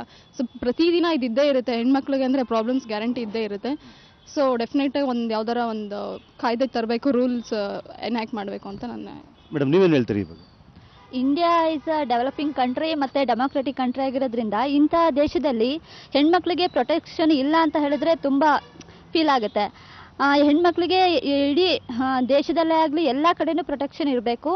ಮತ್ತು ಹೆಣ್ಣು ಅಬಲೆ ಅಂತ ತೋರಿಸ್ಕೋಬಾರ್ದು. ಅವಳಲ್ಲೂ ಶಕ್ತಿ ಇದೆ, ಅವಳು ಇದರಿಂದ ಹೋರಾಡಬೇಕು. ಮತ್ತು ಅವರು ರೇಪ್ ಮಾಡಿದಂತಹ ಯಾರ್ಯಾರಿದ್ದಾರೆ ಅವ್ರಿಗೆ ತಕ್ಕ ಶಿಕ್ಷೆ ಆಗಲೇಬೇಕು. ಅವ್ರಿಗೆ ಸರಿಯಾದ ಶಿಕ್ಷೆ ಆಗಬೇಕು. ಈ ಥರದನ್ನೆಲ್ಲ ಕಡಿಮೆ ಮಾಡಬೇಕು, ತಡೆಗಟ್ಟಬೇಕು ಅಂತ ಹೇಳ್ತೀನಿ. ಮೇಡಮ್, ನೀವೇನು ಹೇಳ್ತೀರಿ? ಅವರು ಇವತ್ತು ಎಕ್ಸ್ಪೈರ್ ಆಗಿರೋದು ತುಂಬ ಬೇಜಾರಾಗಿದೆ, ಮನಸ್ಸಿಗೆ ತುಂಬಾ ಬೇಜಾರಾಗಿದೆ. ಸೊ ಅದು ಗ್ಯಾಂಗ್ ರೇಪ್ ಯಾರು ಮಾಡಿದಾರೋ ಅವ್ರಿಗೆ ತಕ್ಕ ಶಿಕ್ಷೆ ಆಗಬೇಕು. ಜಸ್ಟ್ ಅರೆಸ್ಟ್ ಮಾಡಿ ಒಂದು 5 months 6 months ಜೈಲಲ್ಲಿ ಇಟ್ಟು ರಿಲೀಸ್ ಮಾಡೋದು ಅಂತಂದರೆ ಅವ್ರು ಪುನಃ ರಿಲೀಸ್ ಆಗಿ ಅದೇ ಕೆಲಸ ಮಾಡ್ತಾರೆ. ಸೊ ಅವ್ರಿಗೆ ಮರಣದಂಡನೆ ಶಿಕ್ಷೆ ಕೊಡಬೇಕು ಅಂತ ನಾನು ಕೇಳ್ಕೊತೀನಿ. ಗಾಂಧೀಜಿಯವರು ಸ್ವಾತಂತ್ರ್ಯ ತಂದ್ಕೊಟ್ಟಾಗ ಹೇಳ್ತಾ ಇದ್ರು ಒಂದು 12 ಗಂಟೆ ಆದರೂ ಹೆಣ್ಮಗಳು ಓಡಾಡ್ಬೋದು ಅಂತ. ಈಗ 9 ಗಂಟೆ ಇದ್ದ ಅವ್ರು ರಾತ್ರಿ ಟೈಮ್ ಹೊರಗಡೆ ಬರಬೇಕು ಅಂತಂದರೆ ಎಷ್ಟು ಹೆದರ್ಕೊಳ್ತಾರೆ, ಅಷ್ಟು ಭಯ ಆಗುತ್ತೆ. ಈಗ ಇತ್ತೀಚೆಗೆ ಹೊರಗಡೆ ಬರಬೇಕು ಅಂದರೆ ನೈಟ್ ಟೈಮ್ ಅಲ್ಲ, ಬೆಳಗ್ಗೆ ಟೈಮು ಹೊರಗಡೆ ಬರಬೇಕು ಅಂದರೆ ಭಯ ಆಗುತ್ತೆ. ಸೊ ಜಾಸ್ತಿ ಪ್ರೊಟೆಕ್ಷನ್ ಹೆಣ್ಮಕ್ಳಿಗೆ ಬೇಕು ಅಂತ, ಮತ್ತು ಅಂಥ ಕೃತ್ಯಗಳನ್ನ ಮಾಡೋರಿಗೆ ಪನಿಷ್ಮೆಂಟ್ ಸ್ಪಾಟಲ್ಲೇ ಪನಿಷ್ಮೆಂಟ್ ಡಿಕ್ಲೇರ್ ಮಾಡಬೇಕು ಅಂತ ಕೇಳ್ಕೊತೀನಿ. ಈ ರೀತಿಯಾಗಿ ಏನು ಅಂದರೆ ಈಗ ಕಾಲೇಜಿನ ಯುವತಿಯರು ಕೂಡ ಈಗ ತಾವು ಮಾತಾಡುವಂಥದ್ದು ಕೇಳಿದಿರಿ. ಒಂದು ಏನಂದರೆ ಇಂತಹ ಪ್ರಕರಣಗಳನ್ನು ಮಾಡಿದಂತಹ ಏನು ಕಾಮಕರು ಇರ್ಬೋದು ಅಂಥವರಿಗೆ ಗಲ್ಲು ಶಿಕ್ಷಣೆ ಆಗಬೇಕು, ಸರ್ಕಾರ ಕಟ್ಟುನಿಟ್ಟಿನ ಕ್ರಮಗಳನ್ನು ಕೈಗೊಳ್ಳಬೇಕು ಅನ್ನುವಂಥ ಒಂದು ಒತ್ತಾಯಗಳು ಈಗ ಪ್ರಬಲವಾಗಿ ಕೇಳಿಬರ್ತಾ ಇದೆ. ಮೈಸೂರಿನಿಂದ ಕ್ಯಾಮರಾಮನ್ ಮಂಜುನಾಥ್ ಜೊತೆ ಸೋಮಶೇಖರ್, ಸುವರ್ಣ ನ್ಯೂಸ್. ದೆಹಲಿ ಗ್ಯಾಂಗ್ ರೇಪ್ ಪ್ರಕರಣಕ್ಕೆ ಸಂಬಂಧಪಟ್ಟಂಗೆ ದೇಶಾದ್ಯಂತ ಸಾಕಷ್ಟು ಆಕ್ರೋಶದ ಒಂದು ಕೂಗುಗಳು ಕೇಳಿಬಂದಿತ್ತು. ಆಕೆ ಒಂದು ಬದುಕುಳಿಲಿ, ಆಕೆ ಚಿಕಿತ್ಸೆ ಫಲಕಾರಿ ಆಗಲಿ ಅನ್ನುವಂಥದ್ದು ದೇಶದ ಕೋಟ್ಯಾಂತರ ಜನ ಪ್ರಾರ್ಥನೆ ಮಾಡಿದ್ರು. ಆದರೆ ಆ ಎಲ್ಲ ಪ್ರಾರ್ಥನೆ ಈಗ ಏನು ವ್ಯರ್ಥವಾಗಿದೆ ಅಂತ ಹೇಳ್ಬೋದು. ಯಾಕಂತಂದ್ರೆ ಆ ಯುವತಿ ಇವತ್ತು ಆ ಒಂದು ಅತ್ಯಾಚಾರಕ್ಕೊಳಗಾದಂತಹ ಯುವತಿ ಇವತ್ತು ಸಾವಿಗೀಡಾಗಿದ್ದಾಳೆ. ಹುಬ್ಬಳ್ಳಿಯಲ್ಲೂ ಕೂಡ ಈ ಒಂದು ಪ್ರಕರಣಕ್ಕೆ ಸಂಬಂಧಪಟ್ಟಂತೆ ಸಾಕಷ್ಟು ಆಕ್ರೋಶಗಳು ಸುರಿಮಳೆ ಕೇಳಿ ಬರ್ತಾ ಇದೆ. ಬನ್ನಿ ನಮ್ಮ ಜೊತೆಗೆ ಏನು ಕಾಲೇಜ್ ವಿದ್ಯಾರ್ಥಿಗಳಾಗಿರ್ಬೋದು ಮತ್ತು ಸಂಸದ ಪ್ರಹ್ಲಾದ್ ಜೋಶಿ ಸೇರಿದಂತೆ ಸಾಕಷ್ಟು ಯುವಕರು ಮತ್ತು ಮುಖಂಡರು ನಮ್ಮ ಜೊತೆಗೆ ಇದ್ದಾರೆ. ಅವ್ರೇನು ಹೇಳ್ತಿದ್ರ ಬಗ್ಗೆ ಕೇಳೋಣ. ಸರ್, ಇದು ಮೊದಲನೇದಾಗಿ ಯುವತಿಯ ಏನು ಅತ್ಯಾಚಾರ ಪ್ರಕರಣ ದೇಶಾದ್ಯಂತ ಒಂದು ಸಾಕಷ್ಟು ಕೂಗು ಕೇಳಿ ಬರ್ತದೆ. ದೆಹಲಿಯ ಗ್ಯಾಂಗ್ ರೇಪ್ನಲ್ಲಿ ಗಾಯಗೊಂಡು ಮಾನಸಿಕವಾಗಿಯೂ ದೈಹಿಕವಾಗಿಯೂ ಘಾಸಿಯಾಗಿ ಇವತ್ತು ಆ ಹುಡುಗಿ ನಿಧನವಾಗಿದ್ದು ಕೇಳಿ ಭಾಳ ಮನಸ್ಸಿಗೆ ನೋವಾಗಿದೆ. ಒಟ್ಟಾರೆ ದೇಶದಲ್ಲಿ, ಅದರಲ್ಲೂ ವಿಶೇಷವಾಗಿ ದಿಲ್ಲಿಯಲ್ಲಿ ಮಹಿಳೆಯ ಸುರಕ್ಷತೆ ಒಂದು ದೊಡ್ಡ ಸಮಸ್ಯೆಯಾಗಿದೆ. ಹೆಚ್ಚು ಕಡಿಮೆ ದಿವಸ ಒಂದಾದರೂ ರೇಪ್ ಪ್ರಕರಣಗಳು ದಿಲ್ಲಿಯಲ್ಲಂತೂ ವರದಿ ಆಗ್ತಾನೇ ಇವೆ. ಇಡೀ ದೇಶದಲ್ಲಿಯೂ ಈ ಸಮಸ್ಯೆ ಇದೆ. ಅದರಲ್ಲಿ Delhi has become more unsafe. ಆ ಹಿನ್ನೆಲೆಯಲ್ಲಿ ಇವತ್ತು ಏನು ಸಾವಿರಾರು ಪ್ರಕರಣಗಳು ವರದಿಯಾಗಿದ್ದಾವೆ, ಕಂಪ್ಲೇಂಟ್ ಆಗಿದ್ದಾವೆ, ಅದರಲ್ಲಿ ಶಿಕ್ಷೆ ಆಗಿರೋದು ಭಾಳ ಕಮ್ಮಿ ಇದೆ. ಒಂದು ಸೋರ್ಸ್ ಪ್ರಕಾರವಾಗಿ ಇನ್ನೂ ಅಧಿಕೃತವಾಗಿ ಎಲ್ಲ ಅಂಕಿಅಂಶಗಳು ಹೊರಬಿದ್ದಿಲ್ಲ. ಆದರೆ ಒಂದು ಸೋರ್ಸ್ ಇಂಡಿಕೇಟ್ ಮಾಡುವ ಪ್ರಕಾರವಾಗಿ ಒಟ್ಟು 21,000 ಪ್ರಕರಣಗಳು ದಾಖಲಾಗಿದ್ದರ ಪೈಕಿ ಕೇವಲ ಸುಮಾರು 3,000 ಪ್ರಕರಣದಲ್ಲಿ ಶಿಕ್ಷೆ ಆಗಿದೆ. ಇದರ ಅರ್ಥ ಏನು ಅಂದ್ರೆ ಕಾನೂನಿನಲ್ಲಿ ಲೋಪದೋಷ ಇದೆ. ಈ ಕಾನೂನಿನ ಲೋಪದೋಷವನ್ನು ಸರಿಪಡಿಸಬೇಕು. ಯಾರು ಅತ್ಯಾಚಾರಕ್ಕೆ ಒಳಗಾಗ್ತಾರೆ ಅವರನ್ನು ಹೆಚ್ಚು ಪ್ರಶ್ನೆ ಮಾಡಲಾರದೆ ಯಾರು ಅತ್ಯಾಚಾರವನ್ನು ಮಾಡ್ತಾರೆ ಅವರಿಗೆ ಗಲ್ಲು ಶಿಕ್ಷೆ ವಿಧಿಸುವಂಥ ಕಾನೂನಲ್ಲಿ ತಿದ್ದುಪಡಿ ತರಬೇಕು. ಈಗಾಗಲೇ ಶ್ರೀಮತಿ ಸುಷ್ಮಾ ಸ್ವರಾಜ್ ಅವರು ಬೇಡಿಕೆ ಇಟ್ಟಂತೆ ವಿಶೇಷವಾದಂಥ ಅಧಿವೇಶನವನ್ನು ಕರೆದು ಈ ಕಾನೂನಿಗೆ ತಿದ್ದುಪಡಿ ತರಬೇಕು ಅನ್ನುವಂಥ ಆಗ್ರಹವನ್ನು ನಾನು ಮಾಡ್ತೇನೆ. ಮತ್ತು ಎಲ್ಲ ರಾಜ್ಯಗಳಲ್ಲಿ ಆ ಕಾನೂನು ಇಂಪ್ಲಿಮೆಂಟ್ ಆಗಬೇಕು ರೀತಿಯಲ್ಲಿ ಕೇಂದ್ರ ಸರ್ಕಾರ ಗೈಡ್ಲೈನನ್ನು ಕಳಿಸಬೇಕು. ಮತ್ತು ಎಲ್ಲ ರಾಜ್ಯ ಸರ್ಕಾರಗಳು ಇದರಲ್ಲಿ ಯಾವುದೇ ರಾಜಕೀಯವನ್ನು ಬೆರೆಸಲಾರದೆ ಎಲ್ಲ ರಾಜ್ಯ ಸರ್ಕಾರಗಳು ಇದಕ್ಕೆ ಸಹಕರಿಸಬೇಕು. ಸರ್, ನಿಮ್ಗೆ ಅನಿಸುತ್ತೆ ಸರ್ ಇಂತಹ ಒಂದು ಪ್ರಕರಣ ಮರುಕಳಿಸಂತೆ ಯಾವ ರೀತಿ ಕ್ರಮ ಕೈಗೊಳ್ಳಬೇಕು ರಾಜ್ಯ ಸರ್ಕಾರ ಕೇಂದ್ರ ಸರ್ಕಾರ ಅನ್ಸುತ್ತೆ? ಈಗ ಈ ಒಂದು ಘಟನೆ ಇಡೀ ಮಾನವ ಸಮಾಜವೇ ತಲೆ ತಗ್ಗಿಸುವಂಥ ಘಟನೆ ಅಂತ ಹೇಳಿದ್ರೆ ತಪ್ಪಾಗಲಿಕ್ಕಿಲ್ಲ. ಇವತ್ತು ಈ ಒಂದು ಘಟನೆಯಿಂದ ಏನಾಗ್ತಾ ಇದೆ ಎಂಬುದರ ಬಗ್ಗೆ ಯೋಚನೆ ಮಾಡಿ ಪಾರ್ಲಿಮೆಂಟ್ನಲ್ಲಿ ಒಂದು ಸ್ಪೆಷಲ್ ಪಾರ್ಲಿಮೆಂಟ್ ಸೆಷನ್ ಅನ್ನು ಕರೆದು ಈ ಗಲ್ಲು ಶಿಕ್ಷೆಯನ್ನು ವಿಧಿಸುವಂಥ ಕಾನೂನನ್ನು ತರೋದು ಸೂಕ್ತ. ಅದರ ಜೊತೆಗೆ ಮಾನ್ಯ ಪ್ರಹ್ಲಾದ್ ಜೋಶಿ ಅವರು ಹೇಳಿದ ಹಾಗೆ ಯಾರು ಅತ್ಯಾಚಾರಕ್ಕೆ ಒಳಗಾಗ್ತಾರೆ ಅವರನ್ನು ಪ್ರಶ್ನಿಸುತ್ತದೆ, ಯಾರು ಮಾಡ್ತಾರೋ ಅವರಿಗೆ ಒಂದು ಗಲ್ಲು ಶಿಕ್ಷೆಯನ್ನು ಮಾಡಿದರೆ ಮಾತ್ರ ಈ ಒಂದು ಪ್ರಕರಣಗಳು ಕಮ್ಮಿ ಆಗಲಿಕ್ಕೆ ಸಾಧ್ಯ ಆಗ್ತದೆ. ಇದರ ಪ್ರಕಾರ ಈಗಾಗಲೇ ಜಡ್ಜ್ಗಳ ಒಂದು ಕಮಿಟಿಯನ್ನು ನೇಮಿಸಲಾಗಿದೆ. 1 ತಿಂಗಳಲ್ಲಿ ಅವರು ವರದಿಯನ್ನು ಕೊಟ್ಟ ಮೇಲೆ ಕೂಡಲೇ 1 ತಿಂಗಳಾದ ಮೇಲೆ ಸಂಸತ್ ಅಧಿವೇಶನ ಕರೆದು ಸೂಕ್ತವಾದಂಥ ಕಾನೂನು ತರಲೇಬೇಕು ಅಂತ ಇವತ್ತು ನಾವು ಎಲ್ಲರೂ ಕೂಡಿಕೊಂಡು ಆಗ್ರಹ ಮಾಡ್ತಾ ಇದ್ದೇವೆ. ಸರ್, ನಿಮಗೆ ಅನಿಸುತ್ತದೆ ಈ ಪ್ರಕರಣ? ಇದು ಕೇವಲ ನಮ್ಮ ಇಡೀ ದೇಶಕ್ಕಲ್ಲ, ಇಡೀ ಅಂತಾರಾಷ್ಟ್ರ ಮಟ್ಟದಲ್ಲಿ ಕೂಡ ಅತ್ಯಂತ ಆಘಾತಕರ ಸಂಗತಿ ಇದು. ಇದು ಮಾನಸಿಕವಾಗಿ ಎಲ್ಲರಿಗೂ ಕೂಡ ವೇದನೆ ಆಗ್ತಾ ಇದೆ. ತಕ್ಷಣವೇ ಇದಕ್ಕೆ ಜುಡಿಷಿಯಲ್ 3 ತಿಂಗಳಲ್ಲಿ ಎಂಕ್ವೈರಿ ಮಾಡಿ ಅವರಿಗೆ ತಕ್ಕ ಶಿಕ್ಷೆ ಆಗಬೇಕೆಂಬುದು ಕೂಡ ನಾವು ಈ ಒತ್ತಾಯ ಮಾಡಲಿಕ್ಕೆ ಸರ್ಕಾರ. ನಿಮ್ಗೆ ಅನಿಸುತ್ತೆ ಈ ಅತ್ಯಾಚಾರ ಪ್ರಕರಣ ಸಂಬಂಧಪಟ್ಟಂಗೆ ನಿಮ್ಗೆ ಅನಿಸುತ್ತೆ? ಈ ಅತ್ಯಾಚಾರವು ದಿಲ್ಲಿಯಲ್ಲಿ ನಡೀಬಾರ್ದಾಗಿತ್ತು. ಇದು ವಿಪ್ರ ಸಮಾಜದ ವತಿಯಿಂದ ನಾವೆಲ್ಲರೂ ತುಂಬಾ ಖಂಡಿಸುತ್ತೇವೆ ಇದನ್ನು. ಸೊ ಇದಿಷ್ಟು ಹುಬ್ಬಳ್ಳಿ ಜನರ ಒಂದು ಆಕ್ರೋಶದ ಮಾತಾಗಿದೆ. ಇದಕ್ಕೆ ಒಂದು ತೀವ್ರಗತಿಯಾದಂತಹ ಒಂದು ಏನು ಸಂಸತ್ತು ವಿಶೇಷ ಅಧಿವೇಶನ ಕರೆಯುವ ಮೂಲಕ ಒಂದು ಏನು ಕಾನೂನಿನಲ್ಲಿ ತಿದ್ದುಪಡಿ ತರಬೇಕು ಅನ್ನುವಂಥದ್ದು ಒತ್ತಾಯವನ್ನು ಆಗ್ರಹಪಡಿಸಿದ್ದಾರೆ. ಹುಬ್ಬಳ್ಳಿಯಿಂದ ಕ್ಯಾಮರಾ ಪರ್ಸನ್ ವಿನಾಯಕ್ ಪೂಜಾರಿ ಜೊತೆ ಪ್ರಸನ್ನ ದೇಶಪಾಂಡೆ, ಸುವರ್ಣ ನ್ಯೂಸ್. ದೆಹಲಿಯಲ್ಲಿ ಸಾಮೂಹಿಕ ಅತ್ಯಾಚಾರಕ್ಕೊಳಗಾಗಿದ್ದ ಯುವತಿ ಬಲಿಯಾಗಿದ್ದಾಳೆ. ಈಕೆಯ ಒಂದು ಸಾವಿನಿಂದಾಗಿ ವಿದ್ಯಾರ್ಥಿಗಳು ಸಹ ಸಾಕಷ್ಟು ಆಕ್ರೋಶಗೊಂಡಿದ್ದಾರೆ. ಹಾಸನದಲ್ಲಿ ಶಿಕ್ಷಕರು ಮತ್ತು ವಿದ್ಯಾರ್ಥಿಗಳು ಏನಂತಾರೆ ಕೇಳೋಣ. ಸರ್, ಈ ಪ್ರಕರಣಕ್ಕೆ ಸಂಬಂಧಪಟ್ಟಂಗೆ ತಾವು ಏನು ಹೇಳ್ತೀರಿ ಸರ್? ಮಾನವೀಯ ಸಂಬಂಧಗಳು ಭಾಳ ಕಡಿಮೆ ಆಗ್ತಾ ಇದ್ದಾವೆ. ಮಾನವೀಯ ಸಂಬಂಧಗಳು ಕಡಿಮೆ ಆಗ್ತಾರಿಂದ ಪೇರೆಂಟ್ಸ್ಗಳ ಜೊತೆಯಲ್ಲಿ ಮಕ್ಕಳು ಬೆಳೀತಾ ಇರತಕ್ಕಂಥದ್ದು ಭಾಳ ಕಡಿಮೆ ಆಗ್ತಾ ಇರೋದ್ರಿಂದ ಇಂಥ ಸನ್ನಿವೇಶಗಳು ಉದ್ಭವ ಆಗ್ತಾ ಇದ್ದಾವೆ. ಅವರಿಗೆ ಸರಿಯಾದಂಥ ಮಾರ್ಗದರ್ಶನ ಸಿಗ್ತಾ ಇಲ್ಲ. ಹಿಂದೆ ಏನಾಗ್ತಾ ಇತ್ತು, ಒಟ್ಟು ಕುಟುಂಬದಲ್ಲಿ ಎಲ್ಲರೂ ಕೂಡ ಬೆಳೀತಾ ಇದ್ರು, ಎಲ್ಲರೂ ಕೂಡ ಮಾನವೀಯ ಮೌಲ್ಯಗಳು, ಮಾನವೀಯ ಸಂಬಂಧಗಳು, ನೈತಿಕತೆಯ ಬಗ್ಗೆ ತಿಳುವಳಿಕೆ ಮೂಡ್ತಾ ಇತ್ತು. ಈಗ ಅವೆಲ್ಲವೂ ಕೂಡ ಕಣ್ಮರೆಯಾಗಿವೆ. ಎಲ್ಲ ಅವಿಭಕ್ತ ಕುಟುಂಬಗಳ ಪರಿಣಾಮದಿಂದಾಗಿ ಮತ್ತು ಗಂಡ ಹೆಂಡತಿ ಇಬ್ಬರು ಕೂಡ ಪೇರೆಂಟ್ಸ್ ಇಬ್ಬರು ಕೂಡ ಜಾಬಿಗೆ ಹೋಗೋದ್ರಿಂದ ಮಕ್ಕಳನ್ನು ಎಲ್ಲೋ ಒಂದು ಕಡೆ ಬೆಳೆಯಲಿಕ್ಕೆ ಬಿಟ್ಟು ಅವುಗಳಿಗೆ ಸರಿಯಾದ ಮಾರ್ಗದರ್ಶನ ಸಿಗ್ತಾ ಇಲ್ಲ. ಹಾಗಾಗಿ ಇಂಥ ಪ್ರವೃತ್ತಿಗಳು ಜಾಸ್ತಿ ಆಗ್ತಾ ಇದ್ದಾವೆ ಅಂತೇಳಿ ನನ್ನ ಅನಿಸಿಕೆ. ಓಕೆ ಸರ್, ಈ ಪ್ರಕರಣಗಳಿಗೆ ಸಂಬಂಧಪಟ್ಟಂಗೆ ಇಂಥ ಘಟನೆಗಳು ಮರುಕಳಿಸ್ತಿದೆ, ಯಾವ ಥರ ಎಚ್ಚರ ವಹಿಸಬೇಕು ಏನಂತೀರಿ? ಕಾನೂನುಗಳು ಬಿಗಿಯಾಗಬೇಕಾಗಿದೆ. ಈಗಿರ್ತಕ್ಕಂಥ ಕಾನೂನುಗಳು ಪರಿಣಾಮಕಾರಿಯಾಗಿ ಕೆಲಸ ಮಾಡ್ತಾ ಇಲ್ಲ ಅಂತೇಳಿ ನನ್ನ ಭಾವನೆ. ಕಾನೂನುಗಳು ಬಿಗಿಯಾಗೋದ್ರ ಜೊತೆಗೆ ವಿದ್ಯಾರ್ಥಿಗಳಲ್ಲಿ ಮತ್ತು ಮಕ್ಕಳಲ್ಲಿ ನೈತಿಕ ಪ್ರಜ್ಞೆಯನ್ನು ಮೂಡಿಸಬೇಕಂತ ಅವಶ್ಯಕತೆ ಇದೆ. ಈ ಸಂಬಂಧಪಟ್ಟಾಗೆ ಯಾವ ರೀತಿಯ ಕಾನೂನು ಕಟ್ಟಳೆಗಳು ಬದಲಾಗಬೇಕು, ಯಾವ ರೀತಿಯ ಕಠಿಣವಾದ ಕಾನೂನುಗಳು ಬರಬೇಕು ಅಂತ ಹೇಳಿ ಹೆಣ್ಮಕ್ಳಿಗೆ ಯಾವಾಗಲೂ ಕಾನೂನಿಂದ ರಕ್ಷಣೆ ಸಿಗಬೇಕು. ಈ ಥರ ಆದರೆ ನಮಗೆ ಏನು ಮಾಡ್ತೀವಿ, ಒಬ್ಬೊಬ್ಬರೇ ಓಡಾಡ್ತಿರ್ತಾರೆ ಟ್ಯೂಷನ್ಸ್ಗೆಲ್ಲ ಅಂತ, ಚಿಕ್ಕ ಮಕ್ಕಳೆಲ್ಲ ಇದಾಗಿರುತ್ತೆ. ಮತ್ತು ಹೆಣ್ಮಕ್ಳಿಗೆ ಅಂದರೆ ಆ್ಯಕ್ಚುಲಿ ಹೇಳ್ಬೇಕಂದ್ರೆ ತುಂಬ ಪ್ರೊಟೆಕ್ಷನ್ ಕೊಡಲೇಬೇಕು. ಈ ಥರ ಆಗಿರೋದು ತುಂಬ ಖಂಡನೀಯ. ಇದ್ದು ಯಾರು ಈ ಥರ ಯಾವತ್ತೂ ಈ ಥರ ಆಗಬಾರ್ದು ಅಂತ ಕಠಿಣ ಒಂದು ಕ್ರಮವನ್ನು ಕೈಗೊಳ್ಳಬೇಕು ಅಂತ ನಾನು ಕೇಳ್ಕೊತೀನಿ. ಇದರಿಂದ ನಿಜವಾಗ್ಲೂ ನಮ್ಮ ಭಾರತ ಸಂಸ್ಕೃತಿಯಲ್ಲೇ ಇದೊಂಥರ ನಮ್ಗೊಂಥರ ಅವಮಾನಕರ ಘಟನೆ. ಯಾಕೆಂದ್ರೆ ನಮ್ಮ ಭಾರತ ಸಂಸ್ಕೃತಿಯಲ್ಲಿ ಹೆಣ್ಣು ಮಕ್ಕಳಿಗೆ ಒಂದೊಳ್ಳೆ ಸ್ಥಾನಮಾನ ಇದೆ. ಆದರೆ ಇವತ್ತು ಈ ಥರ ನಡೀತಿರೋದ್ರಿಂದ ನಮ್ಗಳಿಗೆ ನಾವು ಹೆಣ್ಮಕ್ಳಾಗಿ ನಾವು ಹೊರಗಡೆ ಓಡಾಡೋಕೆ ತುಂಬ ಭಯ ಆಗ್ತಾ ಇದೆ. ಇವಾಗ ಯಾರೋ ಒಂದು ಕಡೆ ಮಾಡಿದ್ರು ಅಂತ ಜನ ಈಗ ಅದನ್ನು ಎಲ್ಲ ಕಡೆ ಪ್ರಾರಂಭ ಮಾಡ್ತಿರೋ ಒಂಥರ ಫ್ಯಾಷನ್ ಆಗೋಗ್ಬಿಟ್ಟಿದೆ. ಅದು ಏನಕ್ಕೆ ಜನ ಈ ಥರ ಮಾಡ್ತಿದ್ದಾರೆ ಅಂತ ನಮಗೆ ಅರ್ಥ ಆಗ್ತಿಲ್ಲ. ಇದನ್ನ ಕಾನೂನವರು ಬೇಗ ಅವರು ಎಚ್ಚರಗೊಂಡು ಈಗಾದ್ರೂ ಅವರಿಗೆ ಕಠಿಣವಾದ ಸಾಮೂಹಿಕವಾಗಿ ಅವರಿಗೆ ಗಲ್ಲಿಗೇರಿಸಬೇಕು ಅಂತ ನಾನು ಕೇಳ್ಕೊತೀನಿ. ಈ ಯುವತಿಯ ಸಾವಿನಿಂದಾಗಿ ನಿಮ್ಗೆ ಯಾವ ರೀತಿ ಒಂದು ಇದಾಗ್ತಾ ಇದೆ, ಏನು ಆಗಬೇಕು, ಕಾನೂನು ಕಟ್ಟಲೆ ಯಾವ ಥರ ಬದಲಾಗಬೇಕು, ಏನು ಒತ್ತಾಯ ಮಾಡ್ತಿರ್ತಾರೆ? ಏನಂದರೆ ಅವಳಿಗಾಗಿದೆ, ನೆಕ್ಸ್ಟು ಇದೇ ಥರ ಎಲ್ಲರೂ ಕಾನೂನು ಇದು ಮಾಡಲಿಲ್ಲ ಅಂದರೆ ನಮಗೂ ಒಂದಿನ ಆಗುತ್ತೆ. ಅದಕ್ಕೋಸ್ಕರ ಬೇಗ ಅವರು ಕಾನೂನವರು ಅವ್ರಿಗೆ ಗಲ್ಲು ಶಿಕ್ಷೆ ಮಾಡಬೇಕು ಅಂತ ನಾವು ಕೇಳ್ಕೊತೀವಿ ಅಷ್ಟೇ. ಇವತ್ತು ಮೆಡಿಕಲ್ ಸ್ಟೂಡೆಂಟ್ ಒಬ್ಬಳು ವಿದ್ಯಾರ್ಥಿನಿ ಸಾವನ್ನಪ್ಪಿದ್ರು ಕೂಡ ಅವ್ರಿಗೆ ಶಿಕ್ಷೆಯನ್ನು ಕೊಟ್ಟಿಲ್ಲ. ಸಾಮೂಹಿಕವಾಗಿ ಶಿಕ್ಷೆ ನೀಡಬೇಕು ಅಂತ ರಾಷ್ಟ್ರಾದ್ಯಂತ ಹೋರಾಟವನ್ನು ನಡೆಸ್ತಾ ಇದ್ದಾರೆ. ಇಷ್ಟೆಲ್ಲ ಹೋರಾಟಗಳನ್ನು ಕೈಗೊಂಡ್ರು ಕೂಡ ಅವ್ರಿಗೆ ಶಿಕ್ಷೆಯನ್ನು ನೀಡಿಲ್ಲ. ಇದ್ರ ಬಗ್ಗೆ ಇನ್ನೂ ಕೂಡ ವಿದ್ಯಾರ್ಥಿನಿಗಳಿಗೆ ಎಲ್ರಿಗೂ ಕೂಡ ಅಸಮಾಧಾನ ಉಂಟಾಗಿದೆ. ದಯವಿಟ್ಟು ಶೀಘ್ರವಾಗಿ ಕೈಗೊಳ್ಳಬೇಕು.